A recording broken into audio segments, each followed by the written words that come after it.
Mes invités sont là ce matin, mesdames, messieurs. Mali, expulsion du correspondant de Jeune Afrique, Bamako, en guerre contre des espions français. C'est notre grande interrogation de ce mercredi matin. Président Balakani, bonjour, bienvenue à vous. Merci, mon cher Ngoz. Vous allez bien? Je vais bien, merci. Ça se voit, hein? Ça se voit. Vous avez commencé encore ce matin? Non, je n'ai rien commencé. Je ne peux pas parler. Ça se voit, vous allez très bien. Nous vous saluons. Nous saluons Bifachon. Pendant que j'entrais là, je me suis concerté rapidement avec 3A sur l'intensification de la préparation de la manifestation. Nous allons manifester, nous allons envahir l'atelier. Là maintenant nous sommes en train de vouloir ajouter un nouveau mot d'ordre dans la panoplie des actions qui vont être mises. Il ne s'agit pas seulement d'envahir l'atelier, il est une question de kidnapper Bifachon elle-même. Parce que je pense qu'on ne prend pas au sérieux les signaux que nous envoyons. Nous allons passer à un niveau supérieur.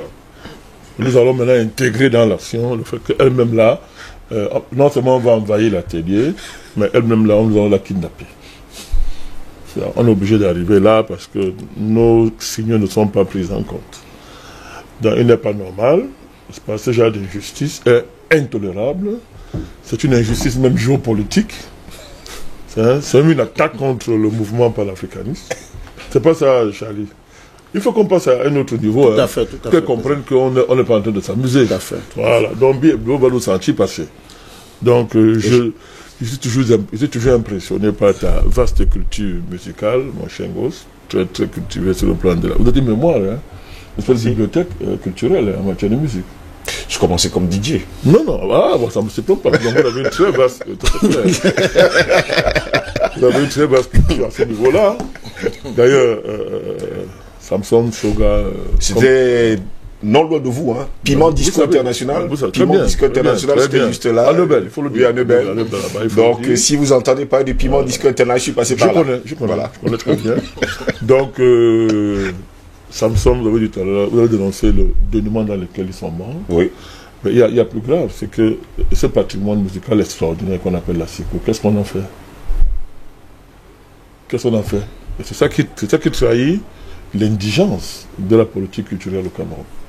C'est-à-dire le trésor qu'on appelle... Aujourd'hui, vous allez, depuis que les deux là sont partis, dans quel état se trouve la SICO? Vous imaginez le trésor qu'est la SICO, même en termes d'enrichissement financier de notre pays, on néglige. On néglige parce qu'il n'y a pas une vision culturelle qui est digne de ce nom. Et tu vous avez parlé de la plateforme parisienne à l'époque. Oui. Où tous les grands noms de la musique mondiale... Tous les grands noms de la musique mondiale y étaient. Il faut avoir l'honnêteté de dire qu'il y a eu des Camerounais, oui, parmi lesquels des génies comme Toto Guillaume, oui, qui, par leur présence à Paris... Toto Guillaume était justement dans cet album, le grand guitariste Hilaire Penda en faisait également partie. Togi, qui allait jusqu'à l'académie musicale, le conservatoire, qui étudiait, avait réussi à s'imposer à la place parisienne par son exceptionnel talent.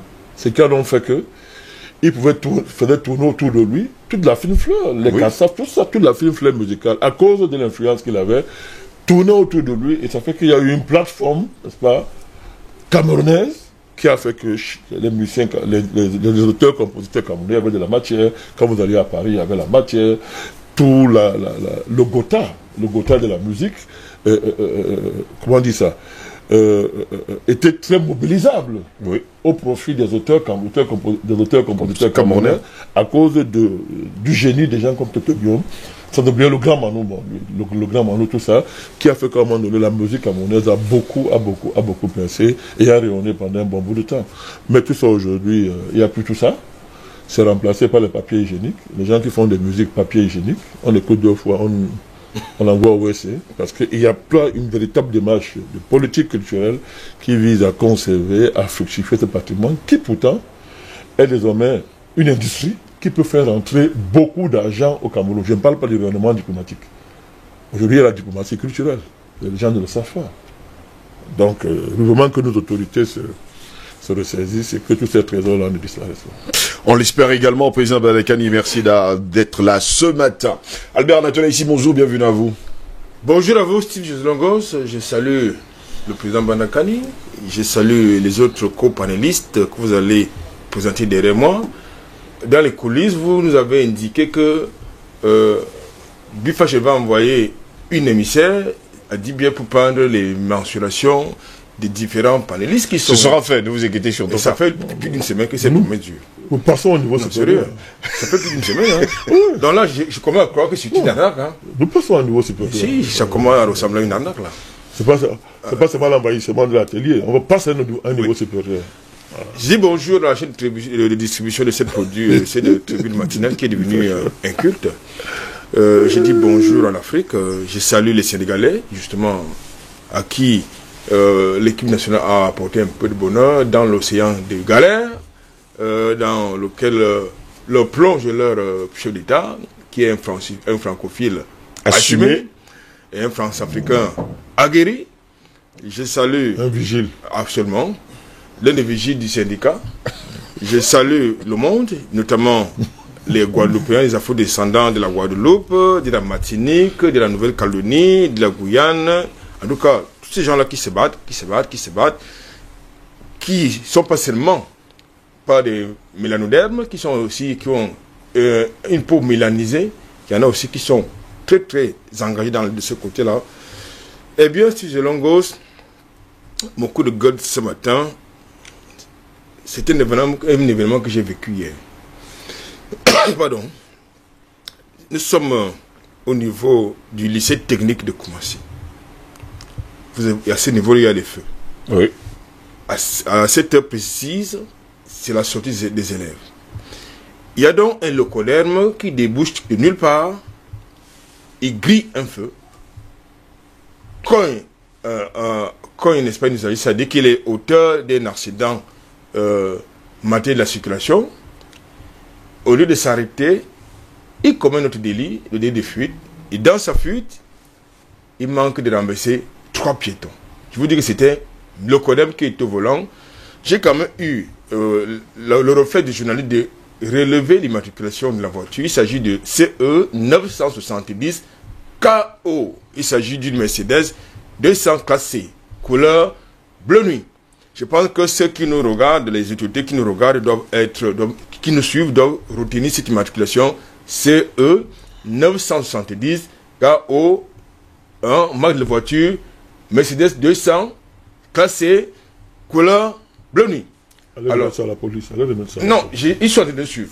Donc je pense qu'il est important qu'ils prennent leurs responsabilités. Parce que quand vous avez un locoderme qui est dans une voiture comme celle-là, qui commet une première infraction, un délit, et un second délit qui s'en va, ça veut dire qu'il est suspect. Notre thème va porter sur les mercenaires, les espions. J'ai le sentiment que c'en est un. C'est mon coup de gueule ce matin. Merci pour l'invitation. Merci à vous également d'être là ce matin. Je rappelle justement cette immatriculation CE, ça signifie centre 970 KO, Mercedes 200 classe C, bleu nuit. Vous l'avez bien précisé, Albert Anatole ici. Ouais, bleu nuit. J'espère seulement que, on le dit comme ça, les autorités nous suivent ce matin. CE 970 KO, Mercedes 200 classe C, couleur bleu nuit, qui a renversé justement un piéton hier, et sans oublier 2 autres, manquait d'ailleurs de renverser 2 autres, et est en délit de fuite. On espère seulement que celui-là répondra de ses actes devant les autorités compétentes. Docteur Jean-René Mdouma, bonjour, bienvenue à vous. Bonjour, monsieur Steve Jocelyn Gos. C'est encore un plaisir renouvelé de partager ce formidable plateau avec d'éminents panélistes. J'espère que vous allez très bien. Ça va. Il a bien parlé. Bonjour particulièrement au président Madakani. Et à Toisa. Oui. Bonjour à toute l'équipe technique qui nous accompagne. Bonjour au top management. Et bonjour surtout aux millions de téléspectateurs qui sont éparpillés dans le monde entier, qui nous regardent. Bonjour à la jeunesse africaine, particulièrement. Pourquoi bonjour à la jeunesse africaine? Parce que, M. Steve, hier, dans le cadre des journées professionnelles de l'innovation, organisées par l'Institut universitaire de la Côte au Cameroun à Douala, j'ai été sollicité comme modérateur d'une conférence dont la thématique était la promotion de l'entrepreneuriat et du Made in Cameroun. J'ai beaucoup pensé surtout au doyen Simondé. Il y avait 3 conférenciers vraiment de haute facture. C'était tous les 3 les PDG, on peut dire les capitaines d'industrie au niveau du Cameroun, mais avec une ascendance africaine. Et M. Singo, j'en parle parce que on était dans un amphi de pratiquement 500-600 étudiants. Et lorsqu'on écoute les hommes de terrain, les patrons, c'est un partage d'expérience. En réalité, pour moi qui suis chrétien, c'est comme la parole d'évangile. Parce qu'ils viennent partager ce qu'ils font, ce qu'ils ont fait, ce qu'ils continuent de faire, pour dire comment faire pour que ça marche. Ça ne veut pas dire qu'il n'y a pas de difficultés. Il y en a toujours. J'évoque ça parce que les réactions de quelques étudiants m'ont poussé à prendre la mesure de la mission que la jeunesse africaine a pour ce continent. Il faut que les jeunes en général sachent que l'entrepreneuriat, c'est comme décider de faire le football et être à l'équipe nationale un jour, décider de faire la bourse et être champion du monde un jour, etc. C'est vraiment de la compétition et de la sélection. Ce n'est pas de la complaisance. Donc décider de devenir entrepreneur, c'est se distinguer parmi les jeunes. Il ne suffit pas que l'Afrique ait plus de 50% de jeunes pour que l'Afrique se développe, s'émancipe. Parce que le salariat n'a jamais émancipé un pays. Ce sont les créateurs d'emplois qui font les salariés et pas le contraire. Et je voulais donc interpeller la jeunesse pour dire que exercer un sport de haute compétition, c'est de l'audace, c'est de la discipline, c'est l'autodiscipline, c'est de la détermination, c'est la persévérance, c'est l'effort et dans la constance. Parce qu'aujourd'hui, nous constatons que malheureusement, il y a beaucoup de jeunes qui passent le temps à se pavaner, qui passent le temps à se morfondre, à se plaindre de ce qui ne marcherait pas, oubliant que au bout de tout ça, ils doivent apprendre à se prendre en charge, parce que l'école c'est une chose, mais nous rappelons sur ce plateau tout le temps que le diplôme n'est pas synonyme de réussite, et parfois ce diplôme en dehors vous programme dans un engrenage qui vous amène dans un confort inconfortable, parce que vous souffrez, vous avez des besoins que vous ne pouvez pas satisfaire, pourtant vous avez fait des études. Donc à ces jeunes-là, je vais leur rappeler que avant de se demander ce que l'Afrique fait pour eux, il faut qu'ils se demandent d'abord ce que eux ils font pour l'Afrique. Ce que eux ils font pour l'Afrique, c'est d'abord ce qu'ils font pour eux-mêmes. Parce qu'un aveugle ne peut pas tenir la main d'un aveugle pour lui montrer la voie. Donc il faut d'abord que eux-mêmes ils se mirent, qu'ils s'ouvrent les yeux avant de commencer à penser à ce que les autres peuvent leur apporter. C'était mon message et coup de gueule ce matin. Vous vous êtes transformé là en John Fitzgerald Kennedy. Ne demandez pas ce que l'Afrique a fait pour vous, mais demandez-vous ce que vous avez fait pour l'Afrique. Charlie Keye, bonjour, bienvenue à vous. Bonjour, Steve Slengos, bonjour à cet imminent panel que je salue ici. Je salue le président Bandakani avec référence, avec déférence, avec révérence. Je salue également le propriétaire tous les dossiers, le dictateur démocratiquement élu. Je suis plus petit que le CG, laissé le philanthrope. Le philanthrope. J'ai abandonné les droits. Je salue dans le... Il est très bon, il nous a abandonné. Ouais. J'espère que c'est la vraie philanthropie. Après ça, tu as enrichi. Je salue le philanthrope.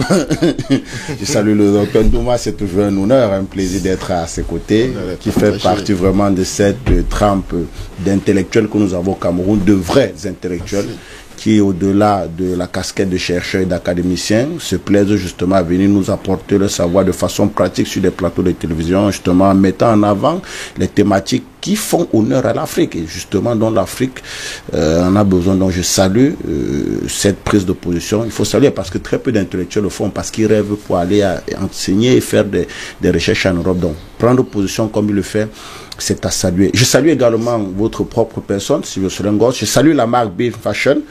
Hein, pour, que nous aimons bien.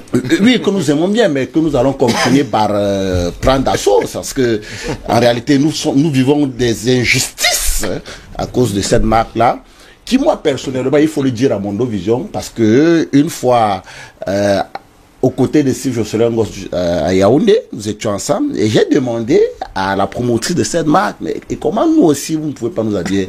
Et elle m'a répondu clairement, mais monsieur Kenny, il faut payer. Donc, donc il faut encourager l'artiste. Nous n'allons pas demander l'autorisation. Voilà. Nous, la communauté panafricaine, nous fustigeons ce genre d'acte. Nous appelons les panafricanistes à se lever contre ce genre d'injustice. Nous demandons à la marque Be Fashion de revenir à de meilleurs sentiments. Je pense qu'elle entend de vous suivre ce matin. Et bien sûr, nous allons le dire et répéter que ça fait des semaines, on ne fait qu'attendre. Non, nous sommes en train de mettre sur pied un plan d'action. Où qu'elle sache qu'elle fait partie de nos cibles. Et malheureusement pour elle, je connais le lieu. Fashion est avec vous, messieurs. Je connais le lieu. C'est un avantage que tu connais. Non, je connais le site. Donc, dès qu'on sera prêt à passer aux opérations, je suis prêt, je maîtrise le site. Elle a prévu qu'elle vous donnera le corps. Après ça, on va aller s'excuser. Après, on va aller s'excuser devant les autorités. Effectivement. C'est pas surprise. C'est pas surprise. donc vous savez, si je serais gosse pour aller dans la même lancée que mes frères, j'aurais entendu, je sais pas, je peux pas dire avec certitude, je pense que Albert Anatola ici me contredira, mais j'aurais entendu que lors de cette CAN Total Énergie 2022, le Cameroun, pour ne pas parler du ministère des Sports, aurait prolongé le contrat de cet entraîneur que nous connaissons tous à la personne d'Antonio Conceição pour 2 ans encore. Donc, si cette information est avérée, je salue le ministre des Sports pour ce genre d'initiative. Bon, il démontre à suffire qu'il est un patron d'un autre genre. C'est-à-dire que quand nous savons les méandres ou alors les bavures en termes de qualité managériale de ce coach, même sur le plan sportif, et que nos autorités se plaisent à renouveler ce contrat pour 2 ans encore avec des sommes assez faramineuses, parce que si on s'en tient aux informations qui nous parviennent, il percevrait un peu plus de 30 millions de francs CFA. 37 plus exactement, pour faire ce que vous voyez, il nous a servi pendant la CAN. Donc, nous disons à ces personnes-là, et connaissant comment la mafia est organisée au sein de notre haute administration, vous verrez que lui-même conscient qu'il ne mérite pas, à l'échelle internationale, compte tenu de ton CV, pas plus de 5 millions de francs CFA, et se retrouvera en train de percevoir 37 millions de francs CFA. J'ai bien peur de croire qu'en réalité, ce monsieur percevrait en réalité un peu plus de 10 millions et que, le reste se partagerait entre la caste de personnes que nous connaissons là-bas. Donc, pour dire à ces gens de faire très attention, vraiment, on ne s'amuse pas comme ça avec le Cameroun. Je pense que on a pour habitude, et même ils nous narquent souvent en combat bavard, mais ils sont là, ils gèrent. Mais ils doivent faire très attention. Et ce qu'ils ignorent, c'est que le président est en train de préparer un cadeau spécial pour eux. C'est-à-dire que la CAN étant terminée, ces personnes vont rendre gorge. Vous ne pouvez pas vous amuser avec l'avenir d'un peuple comme ça. Non seulement vous avez tous les avantages qui sont avec vos positions, mais au-delà de ça, même la petite joie qui peut nous revenir, vous asseyez sur ça, vous mettez ça de côté, tout simplement pour mettre en avant vos intérêts, vos appétits égoïstes et égocentriques. Donc, nous disons encore pour une dernière fois que vraiment, pour les compétitions qui attendent le Cameroun dans les jours et les mois à venir, nous n'avons plus besoin de ce coach-là. Il nous a montré ses limites. Que ces autorités se ressaisissent et qu'ils nous appellent un vrai coach. À défaut de ça, il y a des entraîneurs nationaux à même de conduire cette équipe nationale. Et ces contrats juteux qu'ils donnent à des personnes qui ne méritent pas, vraiment que cela doit prendre fin. Parce qu'ils ne sont pas là pour se servir. Ils sont au service du peuple camerounais et bien sûr de l'institution qu'est le chef de l'État. Vraiment, avec sa permission, on est fatigué avec ces locodermes qui viennent, qui n'ont pas de niveau.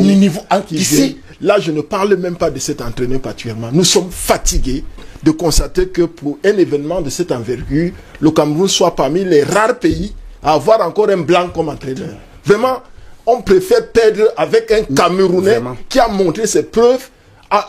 C'est pas possible. Est-ce que nous sommes une grande nation de football en Afrique ou pas? C'est clair. Merci monsieur, on comprend votre colère ce matin. Le sujet qui nous réunit. Le Sénégal, le Sénégal, lui. Mais quand même. Ali aussi, c'est pas un Sénégalais. L'Égypte avait un coach. On a des entraîneurs nationaux qui nous ont donné des grands équatoriale avec un coach champion olympique et tout ça. Regardez le football de la Guinée équatoriale qui nous a servi cette canne. Ils avaient un entraîneur national. Pourquoi est-ce que le Cameroun, qui est une nation, on doit toujours aller prendre des expatriés qui n'ont même pas de CV? Ils ont donc des salaires faramineux. Ce n'est pas possible. Ils ne peuvent pas donner un tel type de salaire à un Camerounais. Et vous avez toutes les raisons pour lesquelles ils ne peuvent pas accepter un Camerounais. Il ne sera pas un prêtre, non. Ils ne vont pas percevoir. Ils ne vont pas lui donner 50 millions. Il faut en réalité lui donner 5 millions. 5 millions derrière et se partager le reste.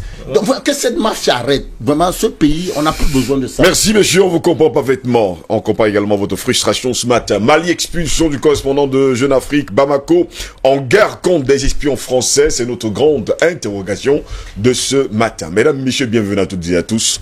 Voici le débat.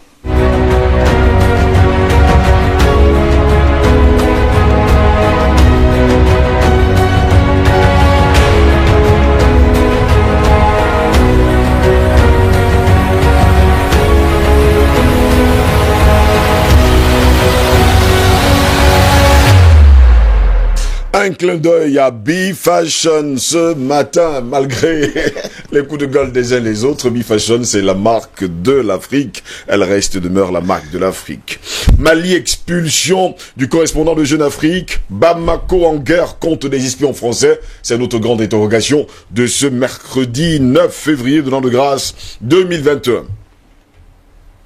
Benjamin Roger, journaliste français travaillant pour le magazine français Jeune Afrique, a été expulsé par les autorités maliennes parce qu'il ne remplissait pas les conditions de séjour au pays en tant que journaliste, a déclaré à l'agence Anadolu, on va le dire ainsi, Bandiougou Dante, président de la maison de la presse du Mali.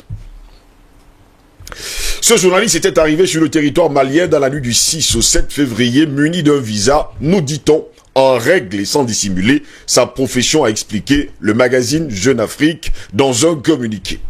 Mais qui ne sait pas ce que font les journalistes français sur le continent africain? C'est un secret de polichinelle, mesdames, messieurs. Les premiers espions en dehors des ambassadeurs français sont des journalistes.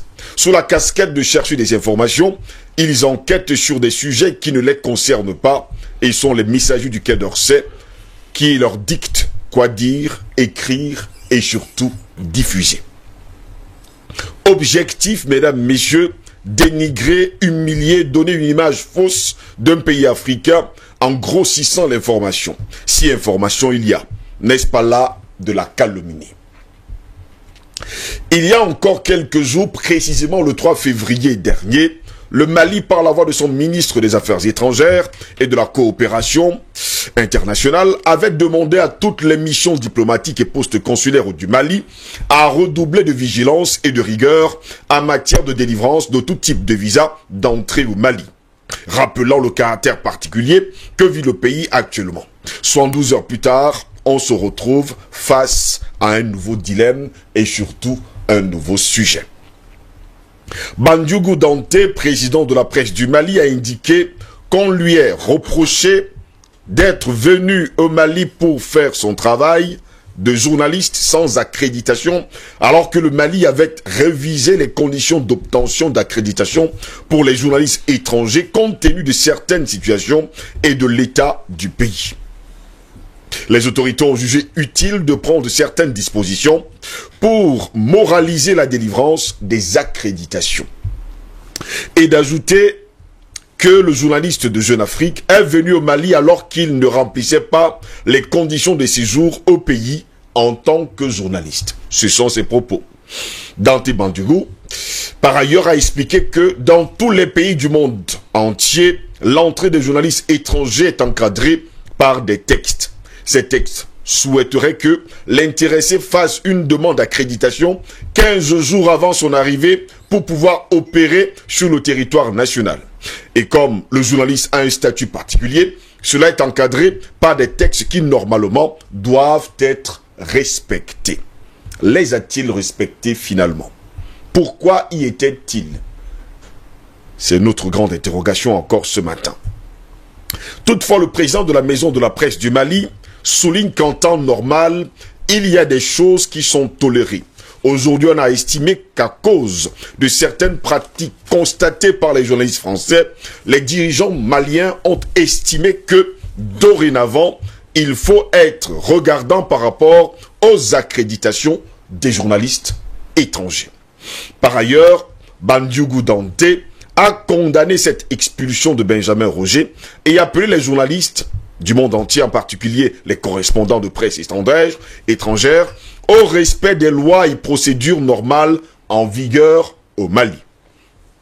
Pour rappel, la Maison de la Presse du Mali est une association à but non lucratif créée en 1996. Elle regroupe en son sein plus d'une cinquantaine d'associations de médias du pays. La Maison de la Presse a pour mission de porter assistance à l'ensemble des médias, contribuer à l'expansion et au rayonnement de la presse malienne et l'établissement entre les médias des relations fondées sur la confiance, la confraternité et le respect mutuel. Seulement, il faut le dire, ce journaliste a été expulsé de Bamako car Bamako a constaté amèrement les pratiques, on va le dire comme ça, pas très catholiques des journalistes français sur le sol malien.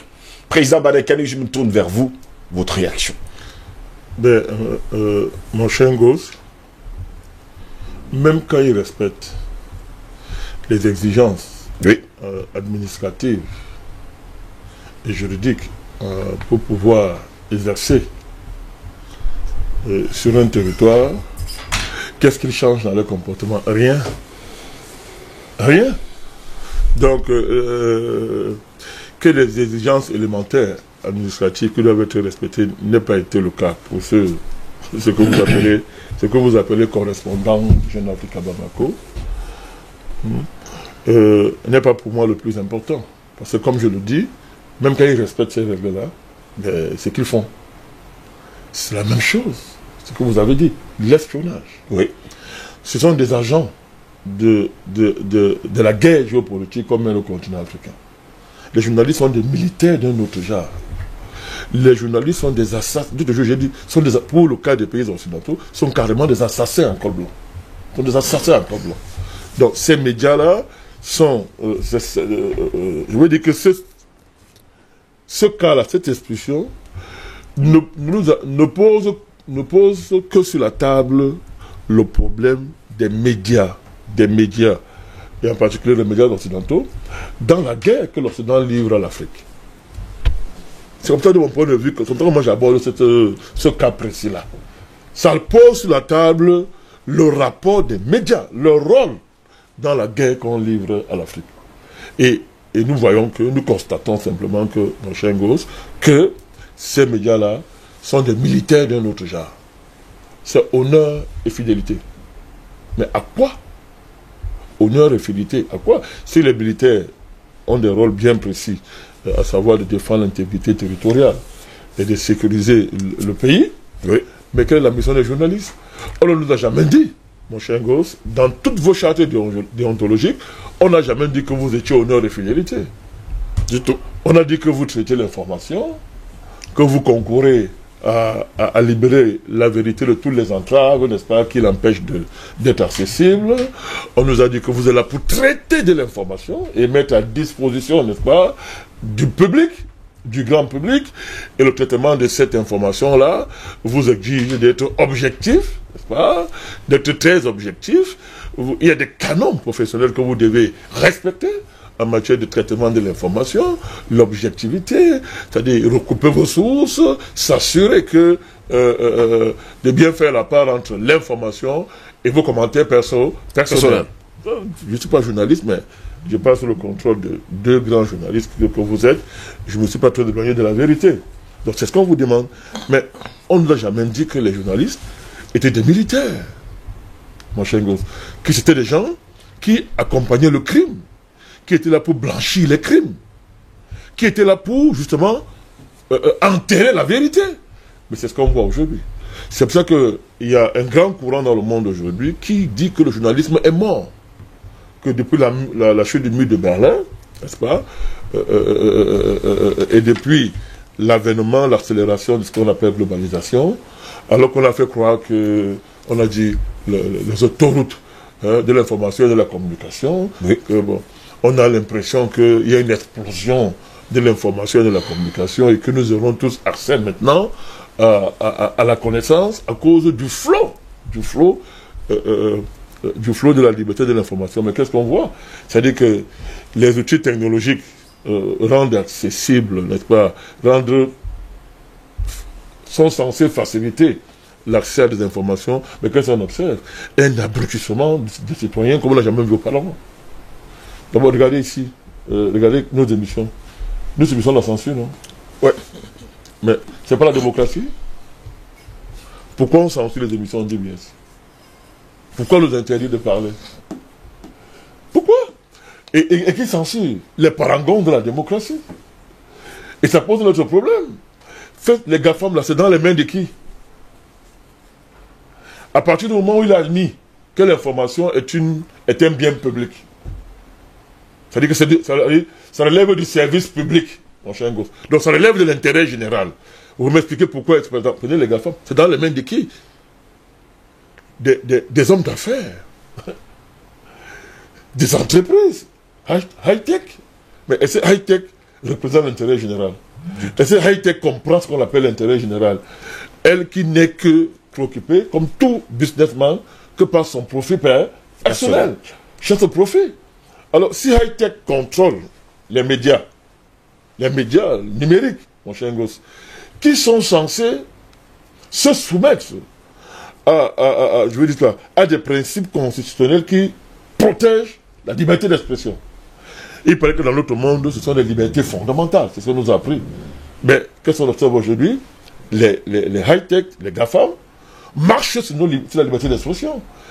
Mais qui sont interpellés par qui? Interpellés par qui? Mais regardez, voilà la preuve. Tous les jours, ici, matin, midi, soir, nous sommes censurés.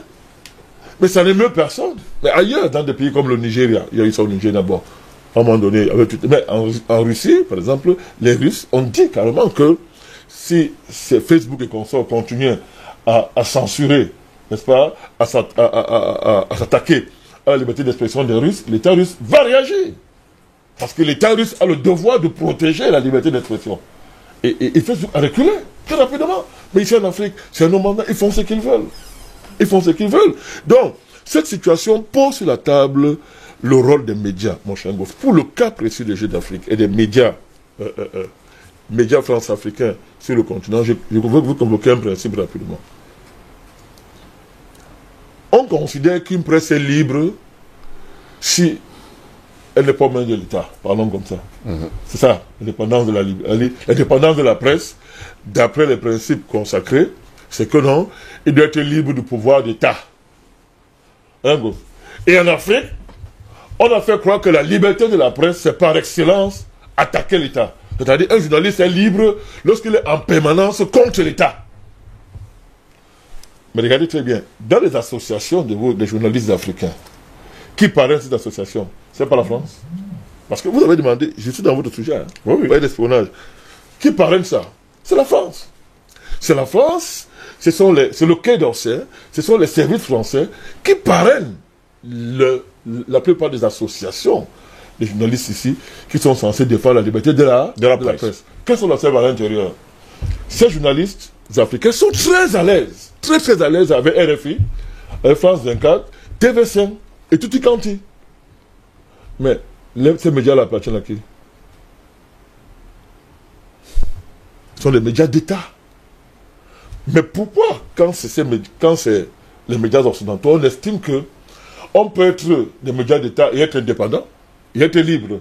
En Afrique, c'est inacceptable. Je suis en train de vouloir dire quelque chose. C'est quoi? C'est que on a réussi à faire admettre aux Africains que les médias occidentaux sont crédibles, un. disent la vérité. Disent la vérité. Et par principe, et par, comment on appelle ça, il y a un mot là, c'est-à-dire qu'on leur accorde le bénéfice du doute. C'est-à-dire que par principe, dès qu'on dit Jeune Afrique, on dit France 24, RFI, TV5, BBC, l'Africain et nos autorités jouent ce jeu. Malheureusement pour elles, jouent ce jeu. D'office, on estime que non. Ils savent traiter l'information. Ce sont des professionnels. On les donne le bon Dieu cadeau. Sans confession. Sans confession. Or, pour la plupart du temps, vous venez de le dire, ce sont les espions. De par leur fonction, mon cher Gosse, ce sont des espions. Jeune Afrique, ça appartient à qui? Au service secret français. Béchir Ben Yamed, comme il est décédé, je vais être au moins, je ne vais pas insister sur lui, il était qu'un prêtre, non. Vous savez qu'il était dépositaire testamentaire de Foucault, non? Vous le savez, non? Et il a écrit un livre avant sa mort, il dit j'assume. Donc, il a assumé le fait de trahir l'Afrique toute sa vie. Et l'Afrique, ça appartient au service secret français, mon cher gosse. Quand on va jusqu'à là, quelle information digne de son nom peut-on donner à ce qui concerne l'Afrique? Quelle information on peut donner à ce qui concerne l'Afrique? Dans le cas de Jeune Afrique est clair. Jeune Afrique, quelle est sa ligne éditoriale quand on l'analyse? Dans tous les conflits, prenez Jeune Afrique, prenez la crise ivoirienne. Qu'a dit Jeune Afrique, c'est Gbagbo? Mais dès qu'il a été acquitté, ils n'ont pas eu honte, hein? Ils n'ont pas honte. D'aller lui faire des interviews, mais allez lire. Jeune Afrique continue à écrire jusqu'à aujourd'hui que M. Ouattara a gagné les élections. Que le président Gbagbo s'est accroché au pouvoir. Et que c'est ça qui a entraîné la guerre civile. Jusqu'à aujourd'hui. Totalement vrai. Jeune Afrique m'a dit ça. Alors, le fils de Ben Yamed, il est encore plus pire que son père. Lui, il est encore plus pire. Il faut voir ces éditoriaux. Voilà l'exemple devant moi. De temps en temps, on est obligé de lire ça pour savoir ce qu'il dit. Voilà ça. Et allez voir ce qu'il dit sur la Côte d'Ivoire. Allez voir les positions de Jeune Afrique sur la Libye. Allez voir les positions de Jeune Afrique sur... Mais tous les gens qui frappent le continent africain, allez voir leurs positions. Allez voir leurs positions sur le Mali. Mais mon cher gosse, est-ce qu'il est normal que des médias choisissent délibérément de mentir sur le cas malien? RFI, France 24, Jeune Afrique, BBC, tous ces médias occidentaux ne vous diront jamais la vérité sur le Mali. Personne de ces médias ne vont vous dire que Kidal est devenu un État dans un État. C'est l'impasse. Vous écoutez ces médias, vous allez croire que le premier ministre malien est un fou. Kasmé Gota est malade. Pourquoi? Parce qu'il y a une impasse totale sur tous les crimes de la France au Mali. On n'en parle pas. Mais qu'est-ce qu'on fait? On magnifie l'action de la France. On passe le temps à dire que la France est là pour aider le Mali. Que la France est là pour aider le Mali et que les Maliens sont ingrats. On dit que la France a fait mourir ses soldats au Mali pour le Mali et les Maliens africains sont ingrats. On dit que nous alimentons le discours anti-français. C'est ce qui est écrit dans ces médias tous les jours. Mais jamais dans ces médias, on ne vous dira, même quand la France est prise en flagrant délit, les médias, ils vont blanchir. Mais mon chien gosse, est-ce le rôle des médias de faire ça? De mentir? Du tout. Où est la vérité dans ça? Or, ça se traduit en quoi? Des millions de morts. Des millions de morts. Deux, des États perdent l'intégrité de leur territoire. Perdent énormément de l'argent, mon chien gosse. Des militaires meurent. Des États sont déstabilisés. Les guerres civiles sont organisées, mon chien gosse. Mais les médias ont le courage de prendre sur eux, de mentir, de blanchir l'autorité politique, de lénifier leur action, alors que le sang est en train de couler. Mon cher gosse. Mais ce sont des criminels. Et ce sont des criminels. Prenez le troisième argument que je vais développer tout à l'heure. Je donne un cas précis. On a eu un cas ici, l'ambassadeur de France de l'époque, celle qui était là avant celui qui est là maintenant, Madame Robichon. Cette dame-là s'est acharnée sur un de vos confrères, mais sans publicité, Afrique Média, on peut le dire. Elle s'est acharnée, elle a corrompu le CNC de l'époque dirigé par Peter Isoka. Nous avons à l'époque démonté les preuves et tout. S'est acharnée pour qu'on ferme Afrique Média. Mon cher gosse. Est-ce le rôle d'une diplomate? Pourquoi? Est-ce son travail? Est-ce le travail des diplomates d'aller court-circuiter par la corruption un organe qui est chargé de réguler le paysage médiatique d'un pays, de corrompre pour que cette organe de régulation frappe un média parce qu'elle estime que ce média est anti-français. Mais pendant ce temps, les médias français sont anti-camerounais. Mais on ne leur fait rien. On estime que l'anti-camerounisme des médias français relève de l'objectivité journalistique, mon cher gosse. C'est ça, il faut voir, c'est ça le problème, mon cher gosse. Donc, vous voyez très bien que c'est plus que l'espionnage, mon cher gosse. Les médias sont des agents géopolitiques de leur pays. Comme on dit que ce sont des militaires. Le militaire fait la géopolitique, fait la géostratégie pour faire la guerre et gagner la guerre. Mais c'est pas ça le travail des médias. Moi, aujourd'hui, c'est ce que font les médias, mon cher gosse. Et les médias, pour faire ce travail, ne peuvent pas ne pas travailler main dans la main avec les hommes politiques, les autorités politiques de leur pays, avec les milieux financiers de leur pays. Et la déontologie fout le camp. La déontologie a foutu le camp. Ce sont des tireurs de l'élite. Ils tirent. Ce sont des snappers. Ce sont des snappers. Un snapper, c'est un grand tireur. C'est-à-dire qu'il cible. Et il ne rate pas sa cible. Il ne rate pas la cible. Les médias sont devenus des snappers. Non, je ne dis pas tous les journalistes. Vous savez ce que vous ciblez comme ça, non? Oui. On dit que vous n'êtes pas les journalistes. Vous savez ça. Alors, donc ce sont des snappers, mon cher gosse. Donc, l'articulation de la politique agressive, impérialiste des États occidentaux et les médias et les milieux d'affaires dessine la trilogie maléfique qui fait quoi? Qui crée les guerres civiles, qui propage le terrorisme, mon cher gosse, qui met les États à genoux, en vue de quoi? La recolonisation des pays africains. Il faut leur faire la guerre.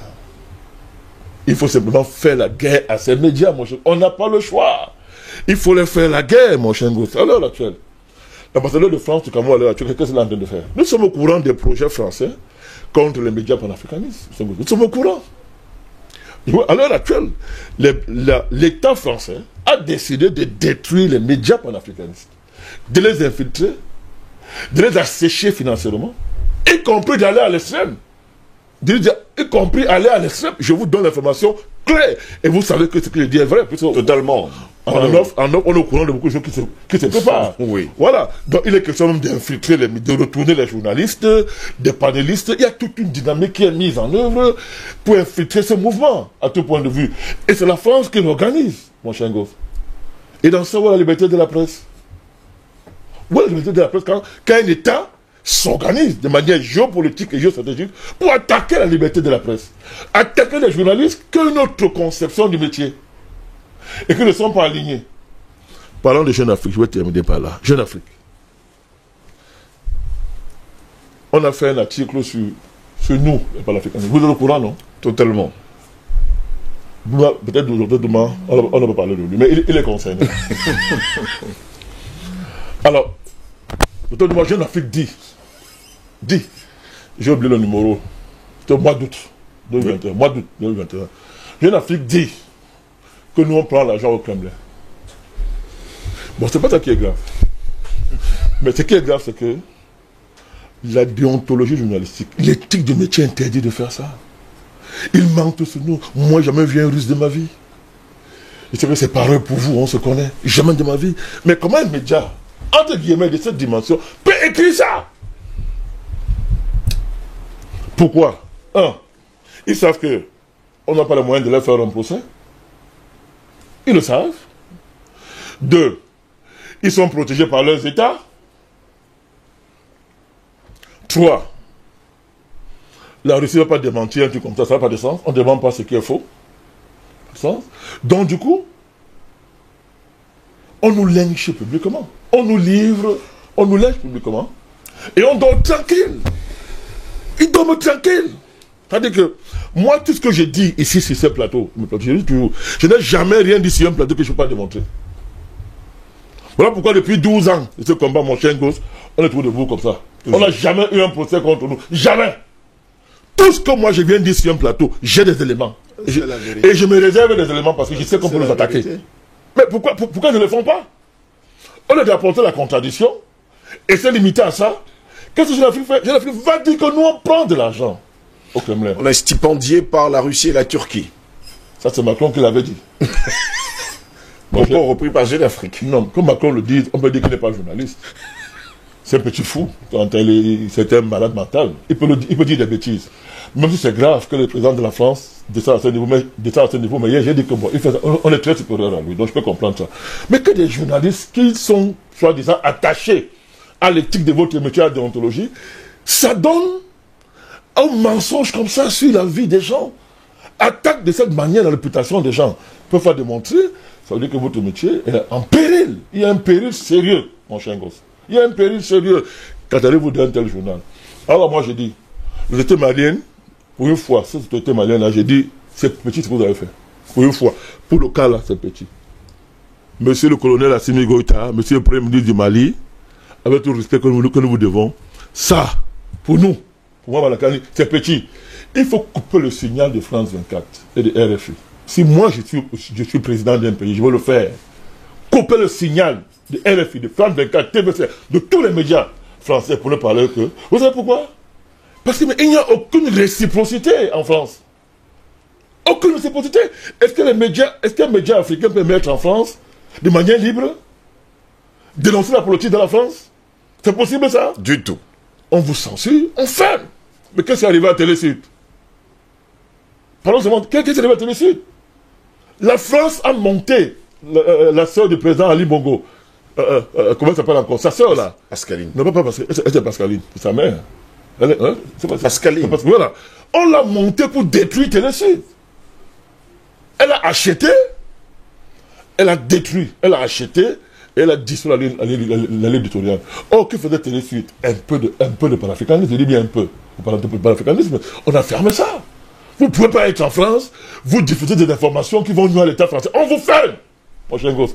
Mais ici, nos autorités sont convaincues que sans France 24 et RFI, le pays va s'arrêter. Que s'il n'y a pas France 24 et RFI au Cameroun et ailleurs, le pays va mourir. C'est pour ça que les Français se vantent de ça. Mais le jour où on a des dirigeants qui vont les mettre au pas et dire que, ok, vous arrosez mon pays au même niveau que moi j'arrose votre pays, mon cher gosse, mais vous allez voir, beaucoup de choses vont changer. Et c'est le gros problème que nous avons. Albert Anatoly, ici, je vais me tourner vers vous. Est-ce que le journalisme est finalement mort? Il fut une époque où le journaliste était la voix des sans-voix. Autre chose également dans la même question, on a l'impression que les dirigeants africains ne donnent des interviews qu'à ces médias mensonges, à ces médias mainstream, à ces médias qui sont des espions sur le continent africain.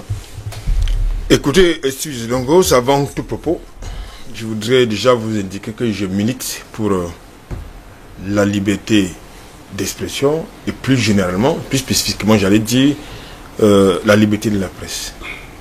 Il faut le dire, raison pour laquelle dans mon pays, le Cameroun, je fais partie de ceux qui militent également contre la dépénalisation des délits de presse. Parce que chaque activité sociale, politique, économique, culturelle, sportive est encadrée par la loi et la réglementation. Oui. Il ne faut donc pas qu'on soit des super citoyens. Quand je dis cela, la thématique que vous avez mise en débat m'inspire trois questions. La première, qui contrôle les médias? Le président Barakani a essayé d'y répondre, d'après quelques éléments de répondre, mais je vais compléter. La seconde question, quelle est la responsabilité politique et sociale du journaliste? La troisième question, dans le contexte actuel en Afrique, notamment puisque nous sommes au Sahel, est-ce qu'on doit pouvoir mettre en parallèle les questions de sûreté et de sécurité intérieure avec les questions de liberté? Quand je dis cela, je voudrais d'abord revenir sur la première préoccupation qui consiste à me poser la question de savoir qui contrôle les médias. Naturellement, les médias sont contrôlés. C'est la grande interrogation. J'y arrive, je vous réponds. Les médias sont contrôlés par des lobbies financiers, par des lobbies politiques, par des lobbies ésotériques et par des pouvoirs d'État. C'est clair. C'est-à-dire, même DBS est contrôlé quelque part par quelqu'un. Donc, dans le contexte des médias français, la pratique du journalisme n'est pas comme chez nous, comme au Sénégal, comme du côté du Mali, comme du côté de la Guinée. Non, non. la pratique du journalisme dans le contexte français, c'est très différent. C'est-à-dire que la pratique du journalisme, c'est comme la pratique du journalisme comme en Italie. En Italie, comme chaque citoyen était un espion, un agent de renseignement, chaque journaliste sur le continent africain, c'était un espion, c'était un agent de renseignement. Parce un journaliste étranger. Je dis bien, chaque journaliste français, qu'il soit mélanoderme, qu'il soit locoderme, il est en mission commandée sur le continent africain. Ça, c'est établi. Qu'en a-t-il des journalistes justement nationaux qui travaillent justement? J'y arrive, je vais d'accord, on va y aller. Je vais arriver. Donc, c'est établi. Puisqu'ils rendent compte au Quai d'Orsay. Il y a quelques jours, je vous indiquais que après l'expulsion de l'ambassadeur de France au Mali, le Quai d'Orsay a appelé toutes les chaînes qui émettent sur le continent africain. C'était pourquoi, c'est pourquoi. Eh bien, toutes les chaînes, y compris les journalistes et leurs correspondants, à quoi servait cette messe, ce conclave? Justement, il est question de leur donner une feuille de route.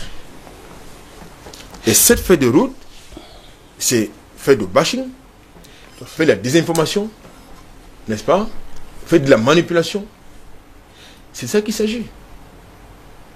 Parce que lorsque on amène un journaliste en tête d'opération, ça veut dire que l'information est édulcorée, sinon censurée. Est-ce que vous avez entendu ces médias français dire ou bien dénoncer, décrire les bavures de l'armée française au Sahel? Jamais. Ou bien au contraire, il se passe le mot, notamment le mot junte, la junte de pouvoir au Mali. C'est ça. Et ça passe, c'est-à-dire ils bassissent ça tous les jours, parce qu'il s'agit d'une feuille de route, c'est comme ça. C'est un logiciel. Et ils émargent pour ça. C'est-à-dire que quand Sarah Sako vous fait à part du Mali un papier, ce papier-là est contrôlé. C'est un exemple parmi tant d'autres. Même chez les mélanodermes qui sont sur le continent africain, ils jouent ce jeu. Troisième chose, deuxième élément qu'il faut, puisque vous m'avez posé la question de savoir, naturellement, la plupart des syndicats de journalistes sur le continent africain sont financés de l'extérieur. C'est malheureusement le cas. Et ça peut peut-être se comprendre, parce que vous n'allez pas demander à quelqu'un... Il y a des journalistes nationaux qui font du bashing contre leur propre nation. J'y arrive. Écoutez, moi, dans un passé pas très lointain, moi j'étais correspondant des médias français. Mais sauf que la ligne éditoriale était très orientée vers le bashing, c'est-à-dire le sida, la famine, la guerre civile, les conflits armés. J'ai dit non, il n'y a pas que ça qu'on doit présenter du Cameroun, bien de l'Afrique. J'avais un pécule assez conséquent à la fin du mois, j'ai largué les choses, j'ai abandonné. Combien sont-ils des conflits qui peuvent avoir ces reculs, cette force de caractère pour reculer? Très peu. Très peu. Donc, quelquefois, ça peut se comprendre. Dans le contexte, dans mon pays, on nous parle des dettes publiques à la communication privée. Vous connaissez le montant de l'enveloppe? C'est 640 millions à peine. Pour tous les médias que vous connaissez au Cameroun. De quoi ils vont vivre de quoi? Vous n'avez 10 billets. Est-ce que 10 billets a des publicités pour faire fonctionner la maison? Je ne pense pas. Donc, dans ce contexte, vous voyez donc que la plupart des hommes des médias sont obligés de faire des accords, je veux dire, de faire des accords bizarres, de se compromettre, les journalistes de descendre même la culotte, de descendre même dans le caniveau pour vivre. Il faut avoir une force de caractère, pas possible. C'est le milieu que je connais. Donc, quand je dis cela, la plupart des journalistes, que ce soit ici ou d'ailleurs, sont financés. La plupart des associations des journalistes sont financées de l'extérieur. Ça, il faut le dire. Quand elles ne sont pas financées par des réseaux financiers de l'intérieur, parce qu'il est question de manipuler. Nous connaissons certains médias au Cameroun qui sont manipulés, qui sont financés par des partis politiques, qui sont financés par des ONG, la société civile, qui sont financés par des groupes patronaux, qui sont financés par des lobbies ésotériques. C'est connu. Donc, là également, ça remet en question donc la responsabilité politique, sociale du journaliste. C'est de ça qu'il est question. La responsabilité personnelle aussi, Albert Natola, ici. Non, La responsabilité personnelle, c'est une question d'éthique. Et vous savez que l'éthique est variable. L'éthique est variable. Si l'éthique est variable, ça commence à... L'éthique est variable. La responsabilité personnelle nous engage dans la problématique de l'éthique qui est variable. La déontologie, c'est les canaux que tout le monde connaît. Enfin, certains ne connaissent pas, mais la majorité quand même connaît quand même les questions de déontologie dans les canaux. Mais les questions d'éthique sont variables. Ça dépend de votre moralité, ça dépend de votre personnalité, de votre force de caractère. C'est établi. Je poserai donc la question, qu'en est-il de la vérité? Non. Le principe voudrait que le journaliste soit objectif. Mais est-ce qu'un journaliste est objectif? C'est une question. Mais pourquoi il n'est pas objectif? Justement, c'est ça la question. Est-ce que le journaliste est objectif? Là également, il y a une question, il y a une réponse à apporter. Parce que lorsque vous écrivez un papier, vous mettez des émotions. Quelquefois, ça édulcore l'objectivité. Quelquefois, dans le contexte camerounais, vous avez des papiers qui sont commandés. Est-ce que c'est ça le journalisme? Non, c'est pas du tout. Le principe voudrait que vous respectiez l'éthique qui est, je veux dire, le résultat de votre bonne moralité, de votre sens d'objectivité, de votre force de caractère et surtout de votre sens de vérité. C'est ça l'éthique. Raison pour laquelle on a l'habitude de dire les faits sont têtus, les commentaires libres. Parce que le principe voudrait que monsieur vous présentiez d'abord les faits avant de faire votre commentaire. Mais sauf que très souvent, c'est pas ça. Pour revenir dans le contexte malien, vous allez constater que l'expulsion de ce journaliste intervient dans un double contexte. D'abord, vous avez un certain René Dubois, je crois que c'est René Dubois qui est otage depuis plus de 2 ans là-bas. C'était un autre journaliste français, un mélanoden, qui est otage nous dit-on, des djihadistes. Comme toujours. Et pourquoi est-ce qu'il est otage des djihadistes depuis plus de 2 ans? Celui-ci, c'est un leucoderme. Non, celui-ci, c'est un leucoderme. Benjamin Roger, c'est un leucoderme. Voilà. Mais l'autre, René Dubois, c'est un mélanoderme. C'est cerveau blanchi. Mais avant lui, vous avez eu cerveau blanchi. Vous avez eu Ghislaine Dupont qui a été assassiné. Vous avez non pas Jean c'est du côté de la Côte d'Ivoire. C'était avant. Vous avez Ghislaine Dupont. Vous avez Ghislaine Dupont. Vous avez Claude Verlan qui étaient des espions français, ça il faut le dire. Qui étaient des espions français, et la version officielle nous fait comprendre qu'ils ont été tués par des djihadistes à Gao. L'autre version nous fait comprendre que c'est la France qui les a liquidés. Allez savoir. Donc moi je pense que dans le contexte actuel, qui contrôle les médias, j'ai répondu. Quelle est la responsabilité du journaliste? Je parle de la responsabilité sociale et politique. J'ai répondu. Maintenant, est-ce qu'il faut établir en parallèle, c'est-à-dire au même niveau de responsabilité, n'est-ce pas, les questions de sécurité, de sécurité nationale avec les questions de liberté d'expression de la presse? Non. C'était dans le contexte actuel du Mali. Non. Même en temps de guerre, on suspend la liberté. Hein. En temps de guerre, la liberté est restreinte. Donc, pourquoi? Parce qu'il faut préserver les questions de sûreté, de sécurité nationale. Mais là, il faut le dire à ceux qui... C'est important. C'est-à-dire qu'en temps de guerre, et le Mali est en guerre, on ne doit pas faire entrer tout et n'importe quoi, on ne peut pas accepter n'importe quoi. C'est le temps que, dans le contexte de crise diplomatique entre Paris et Bamako, on raconte tout et n'importe quoi sur le Mali. Donc je pense que la décision qui a été prise par le gouvernement malien me semble salutaire, parce qu'il faut quand même mettre un peu d'ordre dans cette affaire-là. Et on comprend. Merci Albert Anatole ici pour toutes ces explications. Docteur Jean-René Douma, il fut un temps où c'était les militaires habillés en prêtres qui étaient des espions sur le continent africain. Finalement, aujourd'hui, ce sont des militaires habillés en journalistes, alors qui se font passer pour des journalistes, qui font aujourd'hui l'espionnage sur le continent africain.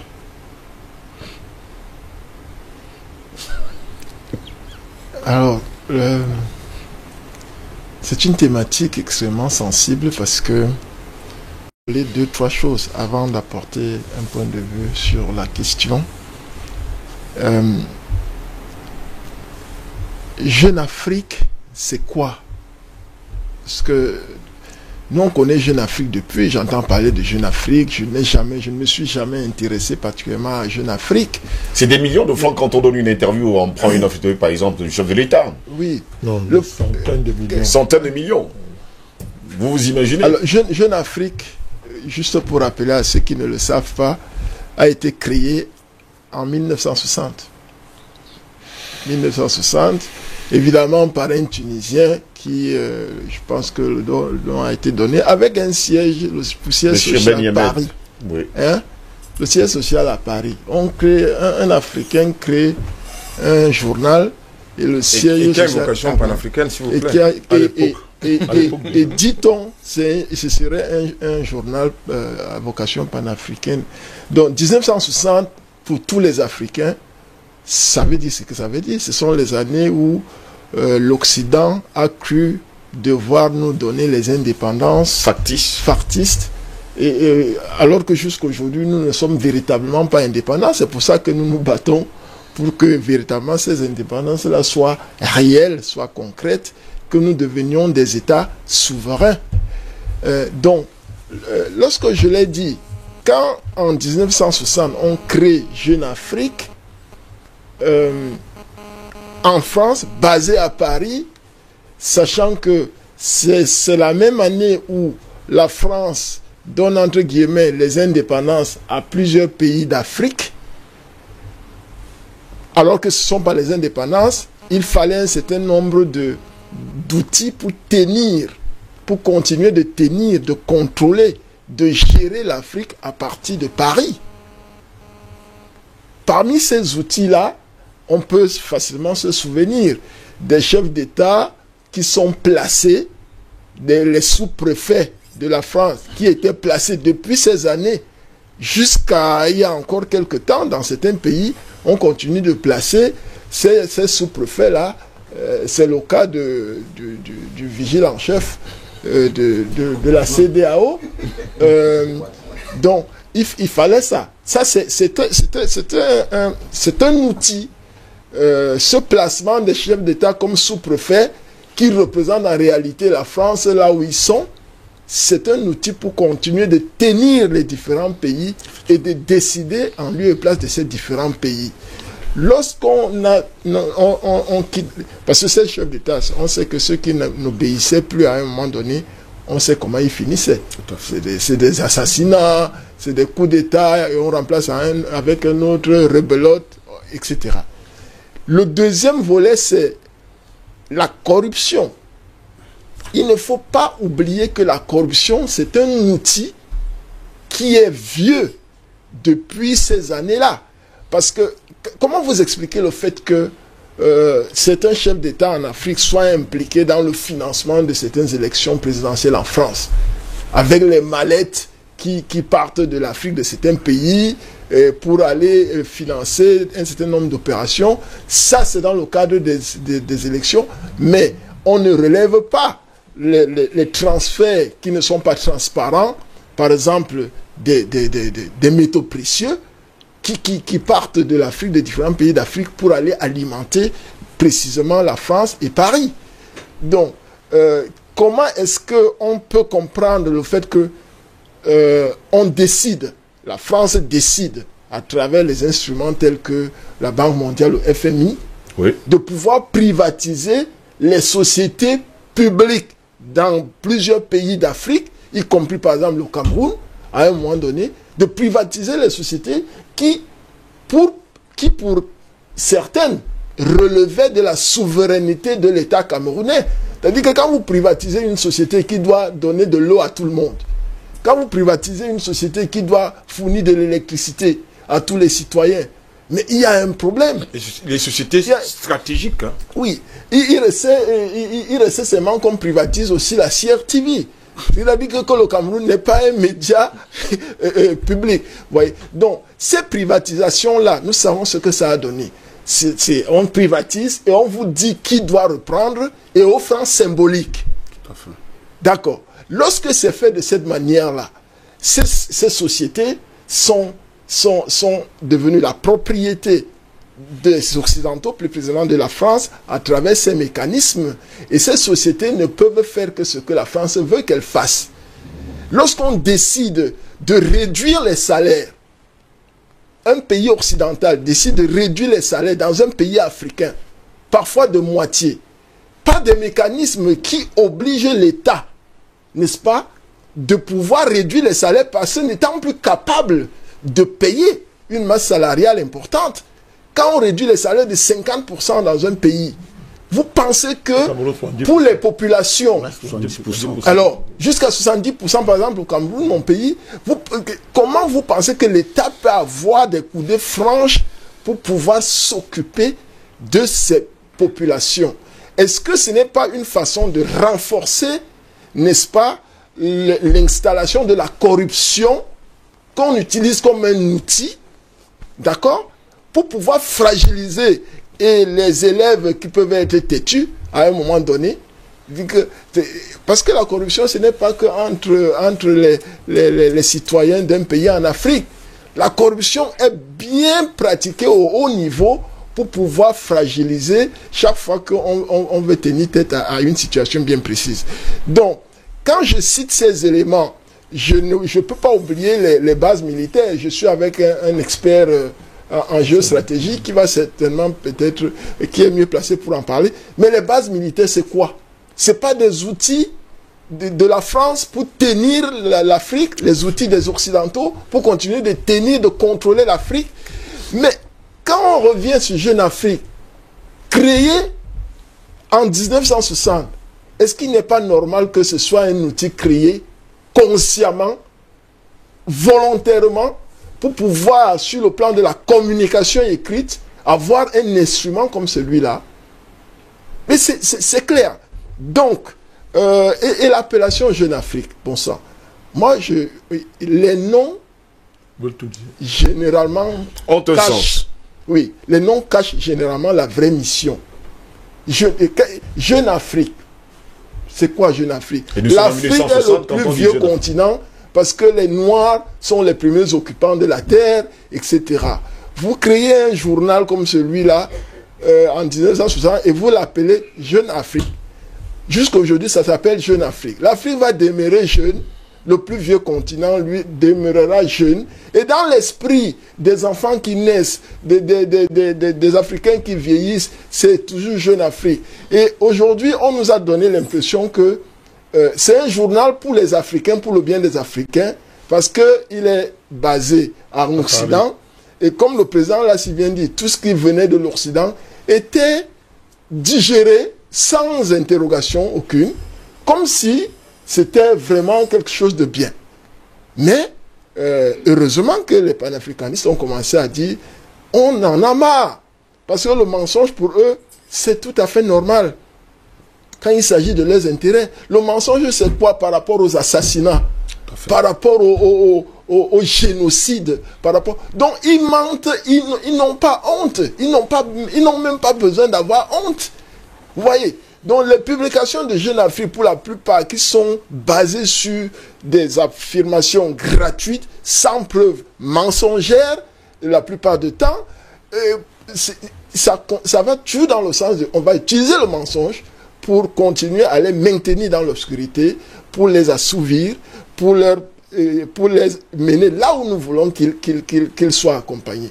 Donc pour moi, Jeune Afrique, jeune, voilà, ça fait jeune. Est-ce que l'Afrique est jeune par rapport aux autres continents? Apparemment, le vieux continent, maintenant, c'est l'Europe. Vous imaginez, c'est le bon et langage, le vieux, subitement, le vieux continent, quand on dit vieux continent, c'est l'Europe. Bon sang. Et comme le cerveau sait être docile, les Africains ont assimilé tout ça. Quand on dit France 24, on dit Jeune Afrique, c'est comme si c'était... L'Europe, le vieux continent, l'alpha et l'oméga dans la vérité. Pourtant, c'est du mensonge et c'est fait exprès pour détruire. Ça, c'est Jeune Afrique en général. Donc, pour nous, ce n'est pas surprenant et nous sommes là pour éclairer l'opinion des Africains en particulier, pour leur dire, vraiment, il faut passer à autre chose. L'idéal, c'est même que les médias comme ça, qu'on les ignore, qu'on commence à savoir qu'ils sont là, oui, ils sont là, mais qu'ils ne sont pas là pour nous, ils sont là contre nous. Et c'est ça la réalité. Maintenant, M. Benjamin Roger, puisqu'on en parle, celui qui a été expulsé, oui, ce monsieur, c'est qui? Ça fait pratiquement 10 ans qu'il est à Jeune Afrique. Hein? Depuis 2012, j'ai regardé un peu son profil, les missions qui sont les siennes. Il est spécialiste de l'Afrique de l'Ouest. Ah oui, évidemment. Les Mali, Burkina Faso, Sénégal, Côte d'Ivoire, etc. Oui, avec des dossiers comme le suivi des opérations militaires françaises. Vous voyez un peu les choses comme ça, la couverture d'insurrection. Ça, ce sont leurs formulations. D'insurrection au Burkina Faso, dans les pays africains. Il n'y a pas d'insurrection. C'est-à-dire que s'il y a un mouvement populaire, pour eux, c'est une insurrection. C'est automatique, puisque on donne les orientations. C'est une force spéciale. D'accord, ok. C'est une force spéciale, le journaliste. D'accord. Oui, donc c'est un élément de force spéciale, tout à fait. Mais c'est bien écrit qu'il est chargé du suivi de la politique africaine de la France. C'est un militaire. Hein? Chargé du suivi de la politique. Et on sait ce que c'est que la politique africaine de la France dans nos différents pays. Tout à fait. Donc il y a des choses qui montrent que véritablement ce n'est pas un journaliste dans le sens propre du terme. Spécialisé dans les coups d'État. Vous vous oubliez. Spécialisé dans les coups d'État, c'est là. C'est là. C'est ce qui est écrit dans son CV. Des élections présidentielles en Afrique, etc. Les élections dont nous savons comment est-ce qu'elles sont souvent organisées et menées. Donc, quand quelqu'un a des missions comme celle-là, depuis le Quai d'Orsay, depuis Paris, etc., vous pensez qu'il va au Mali pour le bien des Maliens et des Africains? Ben non. Mais il n'y va pas pour ça. Il va traiter l'information. Donc, il donne l'impression de... Donc, merci. Oui, maintenant, il y en a qui se sont déguisés en pasteurs, en prêtres, etc. pour et qu'on a quand même pu arrêter. Aujourd'hui, il y en a qui apparaissent comme étant les journalistes. Et je salue, moi, la réaction du gouvernement qui est présidé par le colonel Assimi Goïta, de commencer à remettre de l'ordre. Vraiment de commencer à remettre de l'ordre, de revenir sur l'appropriation de notre capacité à penser par nous-mêmes, pour nos enfants, pour l'avenir de l'Afrique. De ne plus laisser les gens penser pour nous et de venir imposer chez nous ce qu'ils veulent. Parce que ça n'a jamais été pour notre bien. Au contraire, nous avons suffisamment de preuves que ça a toujours été contre nous. Et donc, cette réaction, au moment où le Mali est dans une phase transitoire assez délicate, parce que si tu identifies clairement l'ennemi, il faut l'éloigner de toi. Parce que si tu le laisses à côté de toi, il pourra toujours avoir la possibilité... Mais pendant ce temps, quand même, le président Badakani préconise la suspension du signal de toutes les chaînes de télévision françaises et de radio. Bon, le président... Ce qui est quand même bizarre, c'est que vous avez quand même des radios qui sont en FM sur le continent africain. Je prends le cas de RFI. Bon, le président Badakani est un homme politique, est un grand homme politique. Je pense que avant de prendre une décision comme ça, il va demander à ses collaborateurs de mener des études, etc., pour voir si peut-être tous ces médias-là ne sont pas forcément là pour la même mission. Mais je pense que nous sommes à un virage qui fait en sorte qu'il faut d'abord déconnecter vraiment la conscience collective des Africains de ce type de médias. Parce que ça pollue. Je parlais de réciprocité. Oui. Réciprocité. Oui. C'est-à-dire qu'il n'est pas normal qu'on est arrosé. Mais attends, vous imaginez le niveau de... Oui, que nous acceptions tout ce qu'ils font ici. Et il n'y a rien en retour. Tout à fait. Et quand ça veut aller, on bloque. Je vais aller plus loin, parce qu'on a vu un cas également avec l'Éthiopie. Les Éthiopiens qui étaient des millions et des millions dans les rues et qui ont, on va le dire comme ça, décrié la présence des médias occidentaux sur leur sol. CNN. Et ils ont demandé justement à Abiy Ahmed, le Premier ministre éthiopien, de suspendre entièrement et totalement, on va le dire ainsi, leurs signaux sur le sol éthiopien. Oui. Et c'était réciproque. Oui, le cas de l'Éthiopie montre que le niveau de la conscientisation populaire a atteint son apogée, au point où les citoyens ont dit mais on n'en peut plus. Nous sommes dans certains pays africains. Parce que ce qui me eux, ils voient une viralité, eux, ils voyaient une réalité Pendant ce temps, dans ces médias, CNN, BBC, France 24, disaient carrément autre chose. Carrément autre chose. Le mensonge. Ils ont dit, mais nous sommes sur place, nous vivons ce qui se passe, mais comment est-ce que eux qui ne sont même pas ici, ils peuvent publier des choses comme ça? Ils travaillent dans les offices. Pendant ce temps, ils ont quand même quelques journalistes qui sont masqués en espions pour venir dire plutôt autre chose, alors qu'eux-mêmes, ils sont supposés voir ce que les citoyens sont en train de vivre sur place. Donc, c'est quand même une situation difficile, mais qui demande qu'on agisse. Et des sanctions qui sont prises par le Mali sont des sanctions, je crois que ce sont des sanctions qui vont être progressives et qui seront opportunes chaque fois qu'elles seront prises et en réponse toujours, n'est-ce pas, à ce que les impérialistes font là-bas, parce qu'ils sont au Mali, ils ne sont pas allés chercher les problèmes en France, ce sont les Français qui vont au Mali pour chercher les problèmes sur place au Mali. Et donc, ils doivent assumer. Charlie Kenyé, pour bon nombre d'Africains, ce sont les chefs d'État africains qui ont poussé tous ces médias occidentaux et sans oublier leurs journalistes à venir sur le continent africain. Ils ne comprennent pas pourquoi les chefs d'État africains accordent encore des interviews aux chaînes françaises ou encore internationales. Et certains me posent la question, sont-ils menacés ou sont-ils finalement obligés ou alors n'ont-ils pas de choix? Ce qui est sûr quand même, c'est qu'ils sont menacés. Il n'y a qu'à voir le nombre d'assassinats. Vous savez que de 1963 à aujourd'hui, vous avez 22 présidents africains qui ont perdu la vie. Justement du fait de leur prise de position face à la France. Mais également, il faut comprendre qu'ils sont prisonniers d'un système qui leur a vendu des échelles de valeur et des normes qui en réalité ne sont pas respectées par ceux-mêmes qui ont fabriqué le système. Pour le cas précisément de Jeune Afrique économique avec le journaliste. C'est des centaines de millions quand même pour accorder une interview. Écoute, oui, justement. Mais je vais aller... S'ils ont, par exemple, à Itoudi, ils ressortaient au moins, ça avait 300 millions. Que ce soit à Libreville, ils parlaient de bord de mer, ils ressortaient avec 400 millions. Ça a toujours été ainsi. Mais l'important ici, dans la thématique que vous avez mise en œuvre, c'est de comprendre ce qui est réellement en train de se passer derrière cette expulsion du journaliste de Jeune Afrique économique. Et c'est là où je voulais arriver. Parce que je pense que les autorités de la transition malienne nous suivent. Et nous devons leur dire réellement ce qui se passe derrière tout ça. Écoutez, monsieur Sylvie Josselin, j'ai pour habitude de dire c'est que le rôle premier d'une ambassade, c'est l'espionnage. Vous savez, laissez les gros mots diplomatie sur relations bilatérales, multilatérales. C'est l'espionnage. C'est la raison pour laquelle, au niveau des ambassades, vous avez ce qu'on appelle le personnel officiel et le personnel officieux. Le personnel officiel, c'est celui qu'on déclare dans le pays d'accueil. C'est-à-dire que je viens installer mon ambassade au Cameroun, je déclare mon personnel, c'est comme ça, le ministère des Relations extérieures. Ça, c'est le personnel officiel. Mais derrière le personnel officiel, vous avez le personnel officieux. Le personnel officieux, c'est ceux à qui on donne les visas sous le prisme d'opérateurs économiques, de journalistes, de consultants, d'analystes, qui en réalité sont des espions, mais qui viennent chez vous comme étant des citoyens lambda, mais qui sont là pour des tâches précises. D'ailleurs, vous venez très bien d'élucider le CV de ce journaliste français. C'est ça le rôle des ambassades. Et malheureusement, on n'a pas encore conçu ça.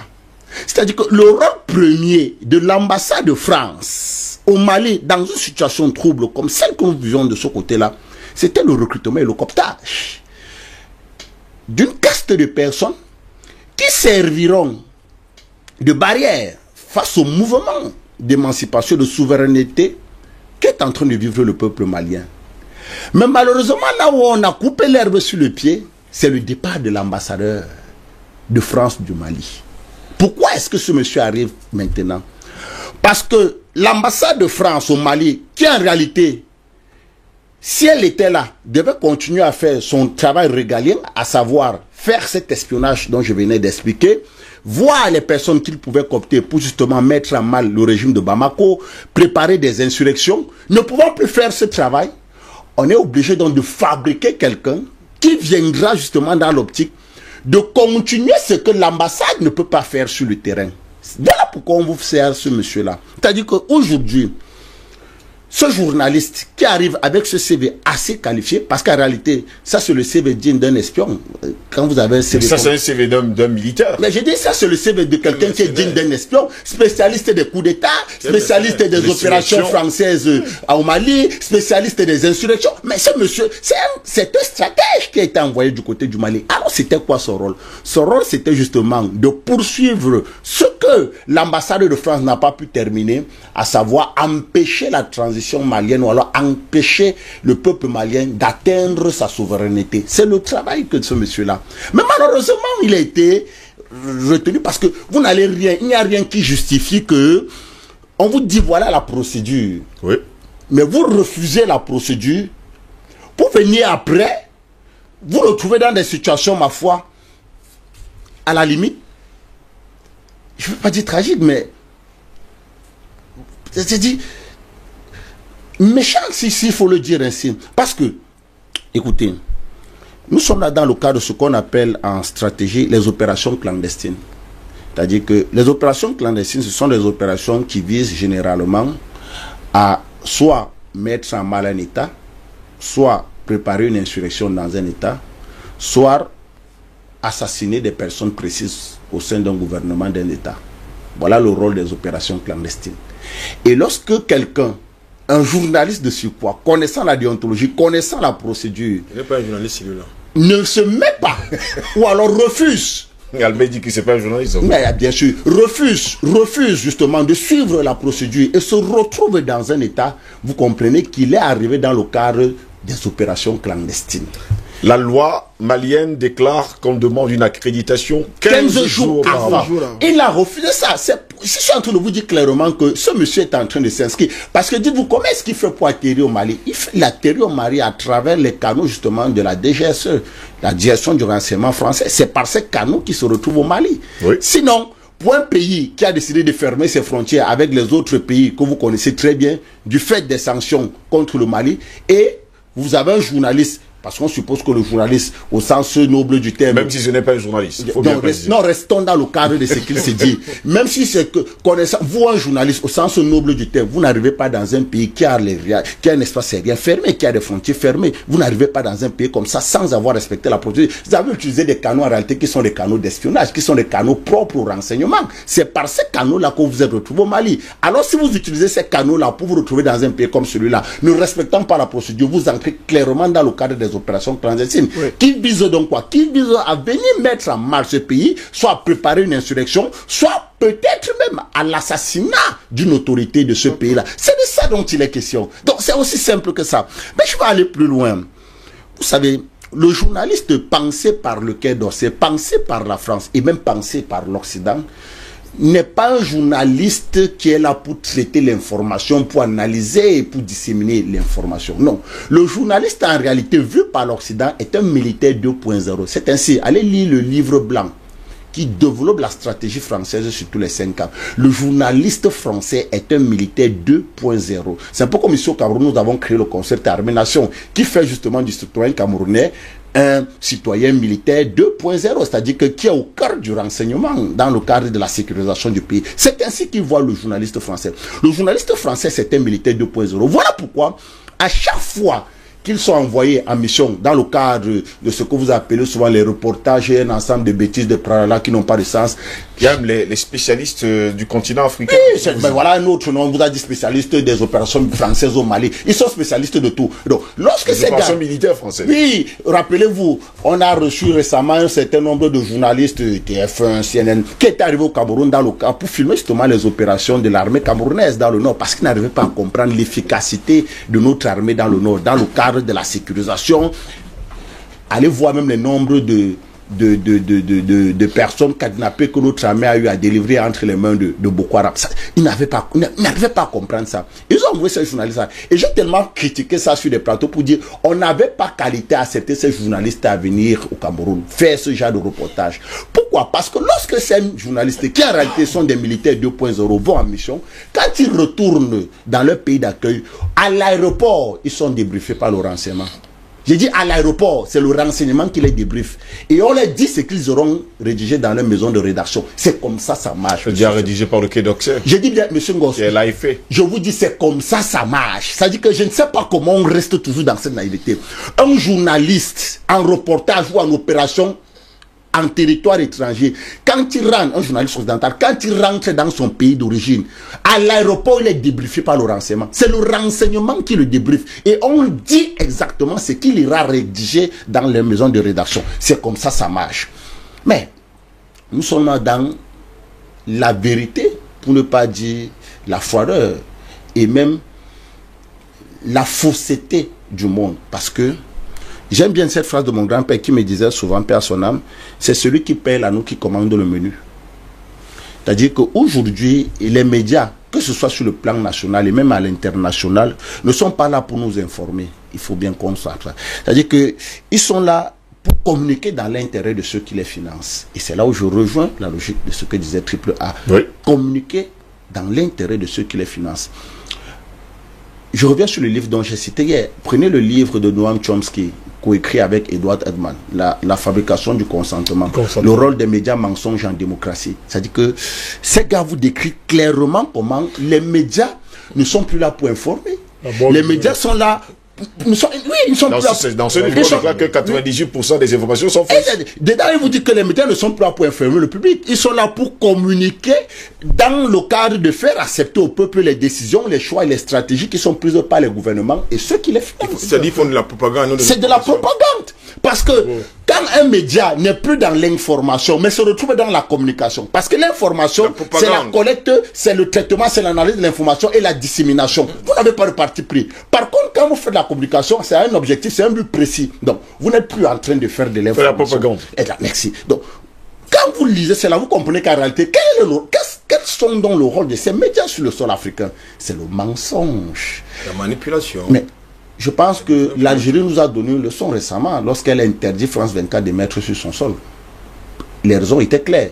Mensonge, désinformation. Manipulation. Manipulation. C'était les trois. Mensonge, désinformation, manipulation. Mais si un pays, tout un pays comme l'Algérie, interdit une chaîne comme celle-là, qui en réalité pour certains de nos supplétifs en Afrique, surtout en Afrique subsaharienne, sont des exemples. Parce que le soir, vous les verrez devant le salon feutré, en train de voir France 24. C'est là où la bonne information se passe. Mais voilà un pays africain qui leur a dit que voilà ce que ces gars font chez nous. C'est le mensonge. Mais prenons le cas du Congo. Chaque jour, je dis bien chaque jour, il ne se passe pas une journée. Des hommes, des femmes, des enfants. Des hommes et des femmes, des enfants ne meurent au Congo. C'est d'une cruauté, c'est d'une barbarie à nul autre pareil.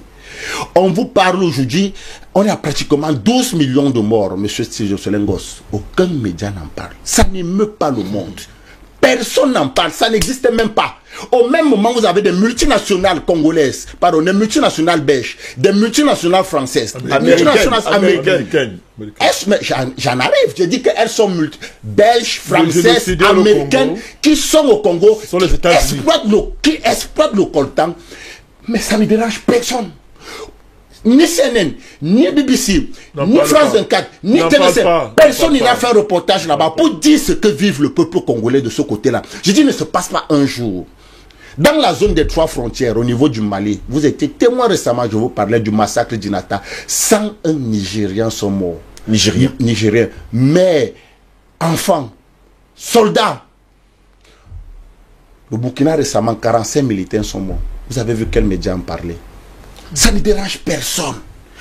Mais au même moment, vous avez des forces françaises qui sont là-bas, mais qui ne suivent pas ce genre de mort, par centaines que nous vivons sur cet espace-là.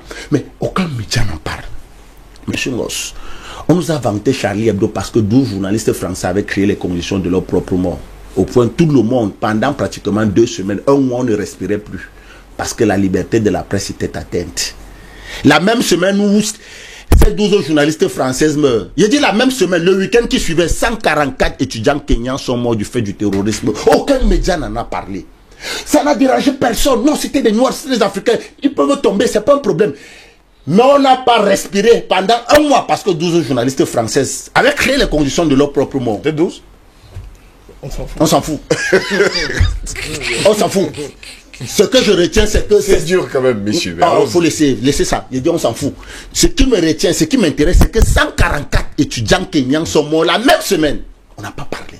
C'est passé inaperçu. Même pas les médias africains. Non, et les présidents africains sont parlés plus haut. Et les présidents africains n'ont même pas témoigné de leur solidarité envers le peuple kenyan. Ils sont allés Mais ils étaient pleurer les Français. C'est ça le mensonge de ces médias. Vous avez le Yémen, M. Ngoz. Je vous disais tantôt une catastrophe humanitaire. C'est-à-dire, le Yémen, ça fait fort d'eau. Mais qui en parle? 2 millions de déplacés internes. 1 million de réfugiés. 85 000 enfants qui sont menacés de famine. 100 000 enfants souffrant de famine. Près de 800 morts. 800 000 morts. Personne n'en parle. À cause de quoi? À cause d'une coalition internationale derrière l'Arabie Saoudite qui bombarde le Yémen chaque jour. Qui bombarde le Yémen chaque jour. C'est un génocide qui est en train de se faire au Yémen. Personne n'en parle. Ni personne, M. Ngoz. Personne. Mais ils ont trouvé le courage de venir dire que la crise au Nozo, c'est la crise la plus oubliée de cette décennie. Les militaires camerounais tuent. C'est-à-dire que c'est pas possible. C'est ça les médias. Voilà le rôle des médias. On va aller plus loin. On va aller plus loin. Oui. Le Soudan, M. Ngoz, ce qui est en train de se passer au Soudan actuellement, je crois qu'il faut qu'on fasse une émission sur le Soudan. Parce qu'au Soudan, vous avez là-bas ce qu'ils appellent un jeune militaire. Et comme toujours. Où il ne se passe pas un jour, pas plus tard qu'hier, suivez les médias occidentaux. Répression des manifestations au Soudan. La junte militaire est en train de commettre un génocide. Tire à balles réelles sur les manifestants. Mais vraiment, vous avez de ce côté-là, parce qu'un général, à la personne du général Abdel Fattah al-Burhan, a décidé de rester dans la continuité du général Omar el-Béchir, en laissant les contrats de concession pétrolière aux entreprises chinoises, en acceptant l'arrivée de la Russie au niveau de la mer Rouge, justement dans le contrôle du Bab el-Mandeb et de la Corne de l'Afrique, qui en réalité, par ces régions de transit, 30% du pétrole consommé sur le marché mondial et 10% des marchandises consommées sur le marché mondial, ce qui représente une bagatelle de milliers de milliards de dollars. On trouve que le Soudan n'a pas raison d'exister. Parce que ce pays décide justement, ou alors les militaires qui sont au pouvoir là-bas, vont travailler pour le peuple. Et on manipule la société civile derrière monsieur, comme le docteur Al-Wali, que je connais très bien. Parce que ce monsieur, à travers ce qu'il est en train de lancer de ce côté, ce qu'ils appellent la désobéissance civile, a essayé de fédérer autour de lui un ensemble de mercenaires qui se disent hommes politiques, de personnes de la société civile, alors que cette personne-là est un agent du renseignement américain. Il ne se passe pas un mois sans que ce monsieur et toutes ces personnes-là décaissent au niveau du chargé d'affaires américain. Parce que vous savez, depuis 1990, l'Amérique n'a pas d'ambassade au Soudan. C'est-à-dire qu'ils ont un chargé d'affaires là-bas et ces personnes décaissent à cette table-là. Et ce sont les mêmes qui, justement, chaque jour nous pondent des rapports comme quoi on tue des manifestants là-bas, on fait ceci parce qu'un pays a décidé justement de se mettre en marge de ce qu'ils veulent. Monsieur Steve Solengos, la Côte d'Ivoire. Terminons rapidement. L'Éthiopie. Plus que 24 minutes. Le Mali. Oui. Pour en venir encore au Mali. Nous sommes dans une logique où des gens se prennent ou se plaisent à nous vendre des valeurs qui en réalité n'existent nulle part. Le rôle de la presse aujourd'hui, le rôle des médias, je pense que pour dire vrai même, c'est un peu comme les élections. Quand on dit les gens vont voter, en réalité ce n'est qu'en Afrique qu'on vote. Ailleurs, on ne vote pas. Vraiment, il faut que les gens, s'il faut parler même de ça, je dis ailleurs, on ne vote pas. C'est un peu comme ce que vous êtes en train de faire. C'est vous qui faites du journalisme. Ailleurs, on ne fait pas le journalisme. Sinon, pour preuve, dans notre pays comme le Cameroun, vous verrez que la plupart des médias, dans leur ligne éditoriale, parfois se contredisent. C'est-à-dire que ne sont pas toujours en accord sur les sujets. Parfois même des sujets d'intérêt commun, c'est-à-dire que des sujets qui engagent la souveraineté d'un État. Ça démontre qu'en réalité, il y a une certaine impartialité dans le traitement de l'information au Cameroun. Mais aller ailleurs, lorsque des sujets sont d'envergure nationale, c'est-à-dire que ça intègre la dimension de l'intérêt national, des intérêts stratégiques de ce pays, il y a une unanimité terrible dans le traitement de cette information. France 24 vous dira la même chose que LC1, INL, Bibi, tous Ils diront tous la même chose. En réalité, vous comprenez qu'on n'est plus dans le journalisme. Aujourd'hui, il est impératif pour nous de comprendre que le défi n'est plus dans ce qu'on nous a dit hier. Le défi dans les actes que nous posons, dans la manifestation de la souveraineté de nos États. Et c'est en ça où il faut saluer le Mali. Parce que le Mali a compris que je ne peux pas connaître mon ennemi et je dîne à sa table. C'est pas possible. Si je connais mon ennemi, je la bats et j'avance. Et nous saluons cette décision du gouvernement malien. Merci monsieur, plus que 20 minutes pour sortir de cette édition d'Yves ce matin, ça a été très prolixe, le temps passe vite, vous devez le savoir. Vous parlez également longuement. C'est ça aussi le débat, et vous donnez des informations à nos téléspectateurs. Non, j'ai plus. Ici c'est moi, le capot de tous les capots. Je me soumets au capot de tout. Merci messieurs. Plus que 20 minutes, je vous accorderai dans 3 minutes à chacun d'entre vous. Président Badakani, doit-on accepter un journaliste sur le sol d'un pays africain quand on sait qu'il est un espion et qu'il ne donnera pas la bonne information et plutôt fera le bashing? Toisa, grand professionnel, il connaît son métier, comme vous d'ailleurs, nous a posé la problématique de la sécurité, de la sûreté et de la liberté de la presse. Oui. Tout à l'heure, il a dit ça. Mais moi j'ai bien compris ce qu'il voulait dire. J'ai bien compris ce qu'il voulait dire. C'est-à-dire que la couverture des zones de conflit, tentant de guerre. Mais, RFI, France 24, quand ils couvrent les zones de guerre, ou bien les théâtres où on dit qu'on lutte contre le terrorisme, où on dit qu'on lutte contre le terrorisme, mais ils ne disent pas à leurs auditeurs que nous traitons des informations militaires, c'est-à-dire qu'ils doivent être filtrés. Tout à fait.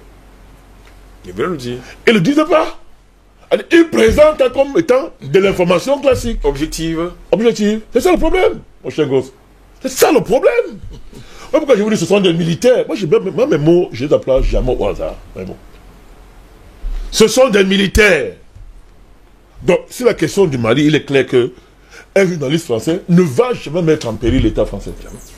Je dis, qu'il soit du privé ou du public. Vous ne verrez pas un média français ne va regarder la crise malienne. Même Mediapart qui fait semblant d'être indépendant, la limite qu'il ne franchit pas. Il ne franchira pas. Il ne franchira pas. Pourquoi? Ce sont des Français. Mon cher gosse. Donc, les Africains là, qui boivent France 24, vous savez, ils sont drogués de France 24, machin comme ça, ne savent pas qu'en fait, ils reçoivent de la propagande militaire. C'est de ça qu'il s'agit. Moi, j'ai béni le bon Dieu qui a permis que nous ayons des plateaux pour faire une contre-information. Oui. Imaginez s'il n'y avait pas ça. Imaginez-vous, mon cher gosse. Moi, j'ai béni le bon Dieu pour ça. Donc, c'est cela qu'il s'agit. Je voulais rappeler ça. Je donne 2 cas précis. Où est la gravité de la chose. Le cas du maréchal Déby, quand il gagne la dernière élection. Vous avez vu comment, le matin, midi, soir, RFI, France 24, faisait la promotion des rebelles. C'est-à-dire que ils accompagnaient la rébellion tchadienne. Chaque matin, ils faisaient le point. Ils sont à tel endroit, ils vont faire ceci, ou ils sont avant, machin, et comme ça. Ça aboutit à la mort d'un chef d'État. Pardon, la mort. C'est l'assassinat qui était programmé. C'est le Dria et Macron qui l'ont tué. On connaît maintenant le nom des 2 agents qui ont été utilisés pour ça. On connaît leur nom. Mon cher gosse. Mais les Africains ont assisté à la mort à l'assassinat d'un chef d'État comme ça. Ça n'a rien dit à personne. Et ils pensent que c'est Déby qu'on a assassiné. Mais c'est le programme qui a poussé le président là. Bien sûr. Quand on voulait faire Touadéra, Guignolo était quoi? Il faisait quoi? Et c'était dans un plan. Comme moi j'ai dénoncé en juin. J'ai dit en juin, voilà le plan, voilà ce qui va se passer. Évidemment, je suis un aboyeur. Nous sommes les aboyeurs ici, non? Oui. Écoute ce qu'on dit. Et le plan n'est pas fini. Le plan n'est pas fini. Parce que la France, là où elle est là, avec ses amis occidentaux, par rapport à la Russie, l'assassinat du président est une option qui est arrêtée. Et les médias vont accompagner ça en transformant les rébellions en action pro-démocratique. Prenez le cas de l'Éthiopie. On a vu France des ces médias chaque matin accompagner les avancées des Tigréens et en disant que non, ce sont des démocrates, que les Tigréens sont des grands démocrates, machin et consorts, et qu'en face il y a un démon, il y a un diable qu'on appelle Abiy Ahmed. La FSC en Côte d'Ivoire. Comment? C'est ça qu'il s'agit. Donc, vous voyez très bien ce qui est en train de se passer. On dit, docteur Douma, que nos pays sont des dictatures dirigées par le dictateur. Moi, je vous pose une question. Quels sont ces dictateurs qui laissent RFI, France 24, machin, arroser leur pays? Très bonne question. Et c'est France 24, RFI, machin, qui a inventé ce mot et a logé dans la tête de tous les Africains. Ok, nos pays sont dirigés par des dictateurs. Très bien. Et les gars, et la Chine bien répète ça tous les jours. Et sa cohorte de sommeil de Montpellier, ils répètent ça tous les jours. Ils sont en train de dormir actuellement. Moi, je pose une question. Quels sont ces dictateurs qui laissent des médias dont la spécialité est de traquer la dictature et le dictateur arroser le pays? Il y a un problème. Et c'est pas un problème dedans. Mais ça pose un problème. Ça pose un problème sérieux. Une fois de plus, ces médias servent à quoi? Quelle est leur fonction, mon cher gosse?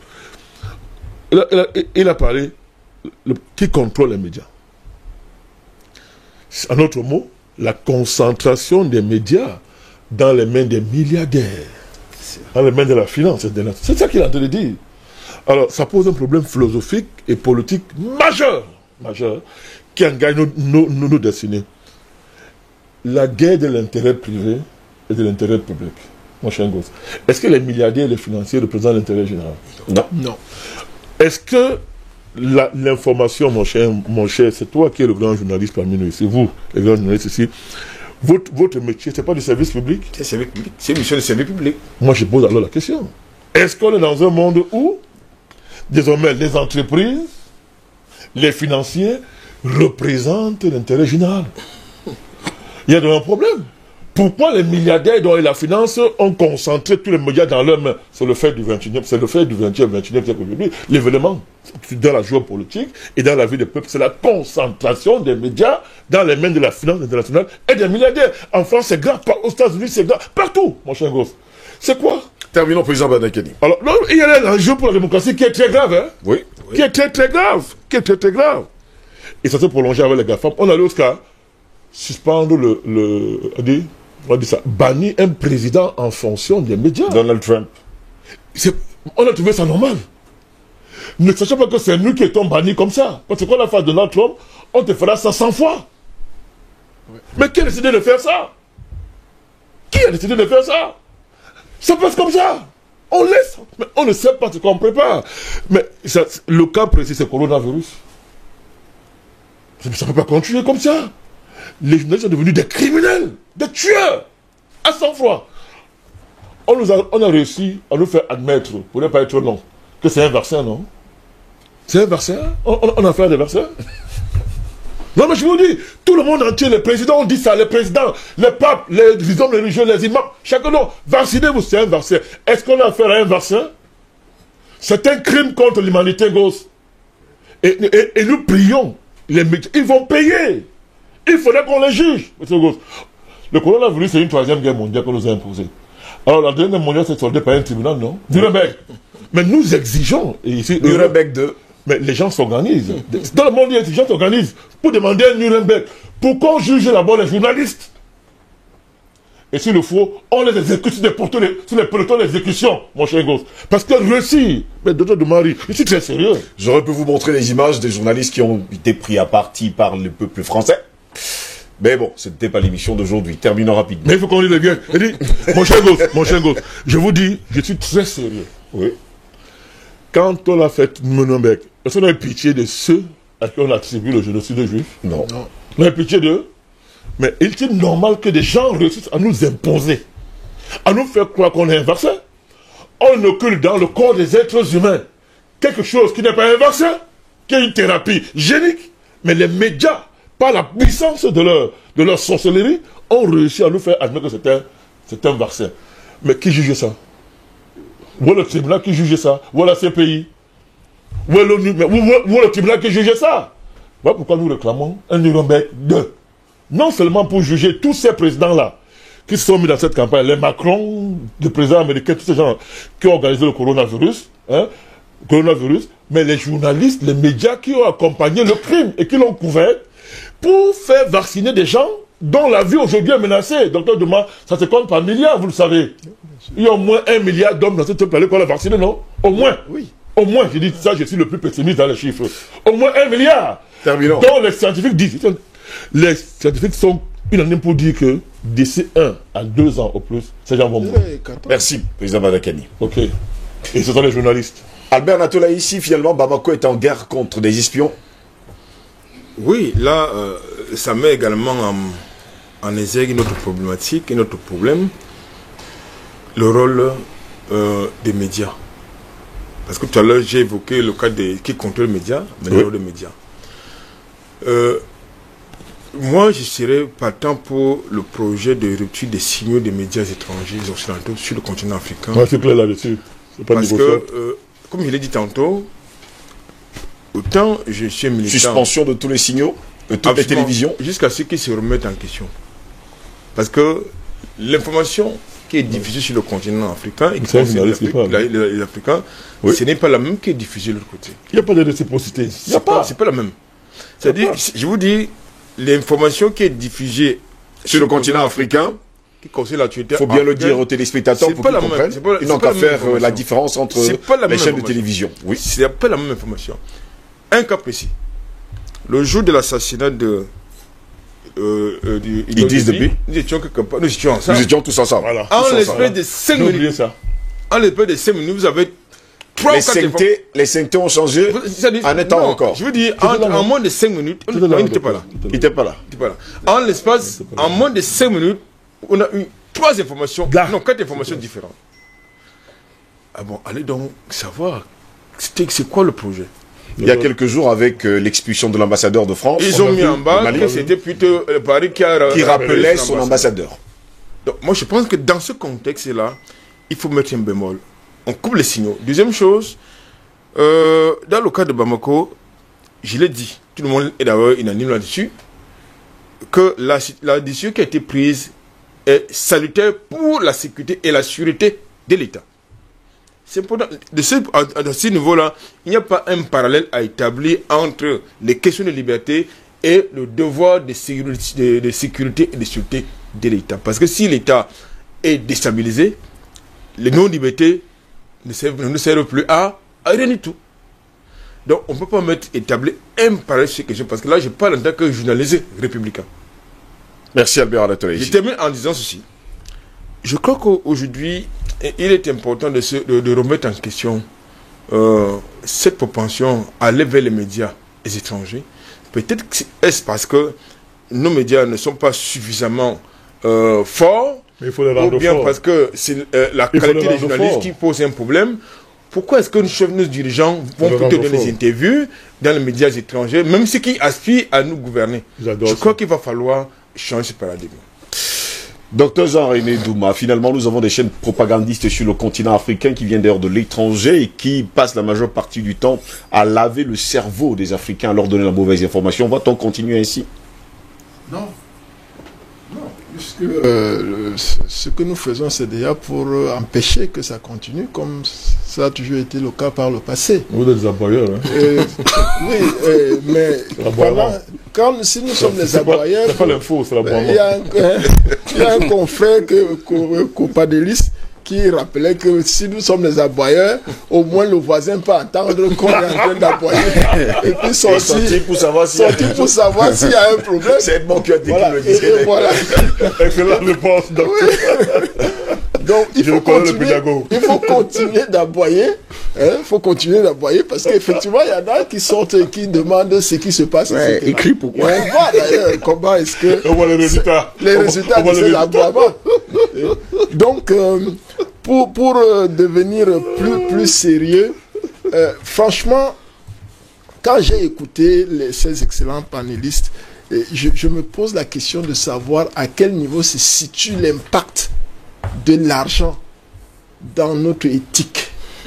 Parce que tout ce qu'on a dit tourne autour du fait que c'est parce que ces gens-là sont corrompus, sont payés, qu'ils se détournent carrément de leur profession qui sont des vocations. Exactement. Un journaliste, pour moi, c'est pas quelqu'un qui se lève un matin et dit je vais aller faire du journalisme. C'est un appel, c'est une vocation parce que c'est pas un métier que tout le monde peut exercer.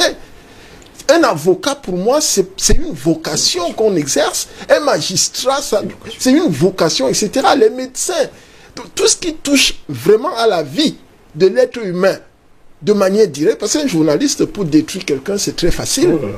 Ok. Donc, est-ce que l'argent ne devrait pas rester à notre service? Est-ce que l'argent doit prendre la place d'un être humain dans la vie en général, et en particulier quand on est dans des vocations comme celle-là? Où va le monde? Parce que là, il y a des Occidentaux en face, il y a des impérialistes, il y a les 13 familles qui veulent s'enrichir de plus en plus, mais il y a aussi des citoyens, surtout africains, qui ont le devoir de protéger leur famille et leur pays.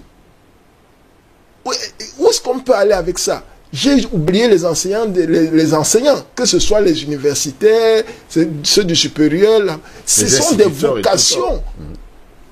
On n'y va pas parce qu'on veut devenir riche par tous les moyens. Encore qu'un journaliste n'a pas vocation à s'enrichir. Mais c'est quand même présent. Vraiment, il faut. C'est une question que. Laurent Gbagbo a déclaré il faut que celui qui est journaliste doit savoir qu'il n'est pas fait pour être riche, et celui qui est président de la République doit également savoir qu'il n'est pas fait pour être riche. Il y a une certaine maturité qu'il faut avoir pour pouvoir rester humain devant des sommes d'argent importantes. L'argent doit être là pour être à notre service, pour nous permettre d'accéder à ce que nous voulons obtenir. Puisque quand on n'est plus de ce monde, on part avec quoi?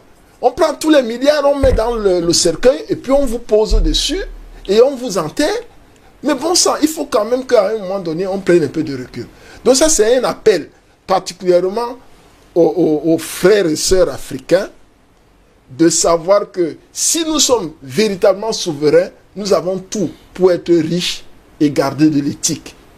Par rapport aux miettes, n'est-ce pas, qui viennent d'ailleurs, qui pour la plupart sont sous forme du papier, le CFA qu'on a déjà refusé. Parce qu'on tourne la planche là-bas et puis on balance ça ici. Ça ne leur enlève rien. Mais chez nous, ça entretient la corruption, ça déforme les esprits des gens et ça nous fait perdre des valeurs qui en réalité sont les repères pour le combat que nous menons, pour que l'humanité reste au centre de la vie et que pas des individus viennent décider parce qu'ils ont de l'argent. L'argent ne parle pas. L'argent ne peut pas passer un coup de fil si tu as un problème pour qu'on vienne l'argent ne peut pas te soigner. Donc, moi, je sors en disant que c'est bien d'avoir l'argent parce que c'est un tremplin pour obtenir ce qu'on veut, pour se nourrir, pour se soigner, pour s'habiller, pour construire, pour s'occuper de sa famille. Mais il ne faut jamais que l'argent soit à la place de l'individu. L'argent ne peut jamais remplacer l'individu. Charlie Keigne, finalement, les journalistes sont aveugles et manipulateurs comme les politiciens? Bien sûr, les journalistes sont avec les manipulateurs comme des politiciens. Vous savez, il y a une ONG qui s'appelle l'ONG Oxfam qui a fait un magnifique travail qui démontra ce fait que les 100 hommes les plus riches de la planète étaient plus riches que la moitié de la population mondiale. Les 100 hommes les plus riches de la planète avaient plus d'argent que la moitié de la population mondiale. Et ces personnes contrôlaient tout. Ils contrôlent les lobbying, ils contrôlent la politique, ils contrôlent la pharmacie, ils contrôlent l'économie, ils contrôlent l'industrie, ils contrôlent les médias. Et contrôlent l'air, la pluie. Contrôlent l'air et la pluie, bien sûr. C'est-à-dire qu'ils font la pluie, le beau temps. Et en réalité, vous savez, on est là dans la face hideuse du système capitaliste. C'est-à-dire que, en réalité, s'attaquer même aux médias, ce serait ne pas voir le problème en amont. Parce que le problème dans le cœur du système capitaliste. C'est un système. Et je le pense, capitalisme. Effectivement. Et je pense que c'est le système que nous décrions ici tous les jours. Pas que nous sommes des anarchistes, mais nous sommes des humanistes. C'est-à-dire qu'on voudrait qu'à un certain moment, on sorte de cette logique financière pour mettre l'homme au cœur des intérêts. Rappelez-vous par rapport à ce que vous êtes en train de dire de cette sortie journaliste français Olivier Piot. Olivier Piot, qui est journaliste au quotidien français Le Monde Diplomatique, qui justement avait couvert la révolution du Jasmin en 2011 pour son média. Vous avez entendu la réponse, ce que le monde nous a vanté comme étant le printemps arabe. Oui.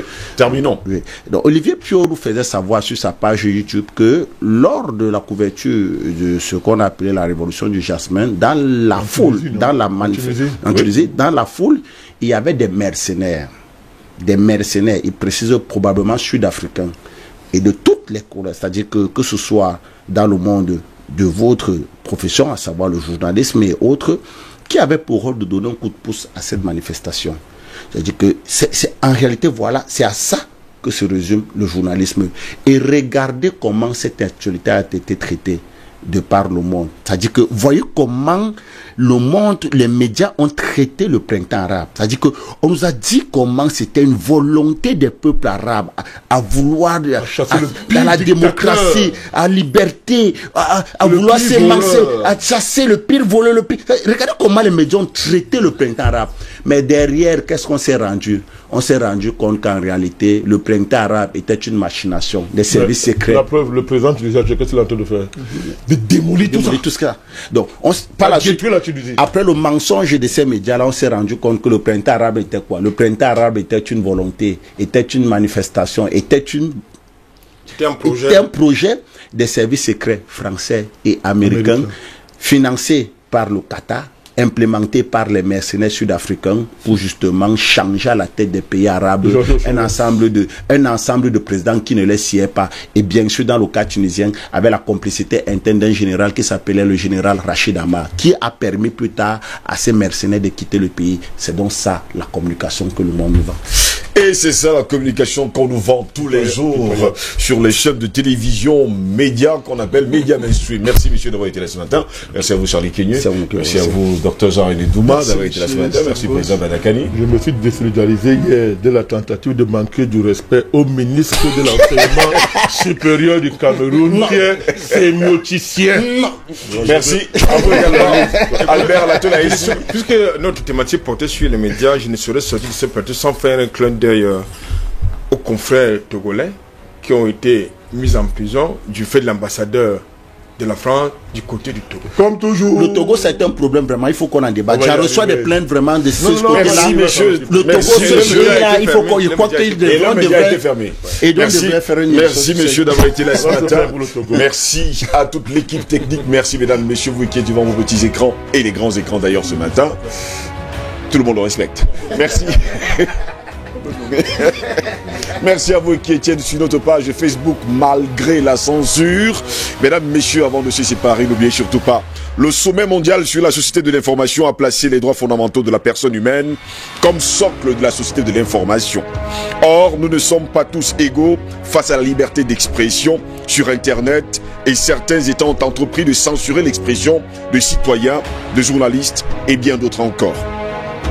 Il y a peut-être des exceptions, mais la plupart des journalistes sont aveugles et manipulateurs comme les politiciens. Ils décrivent sans voir.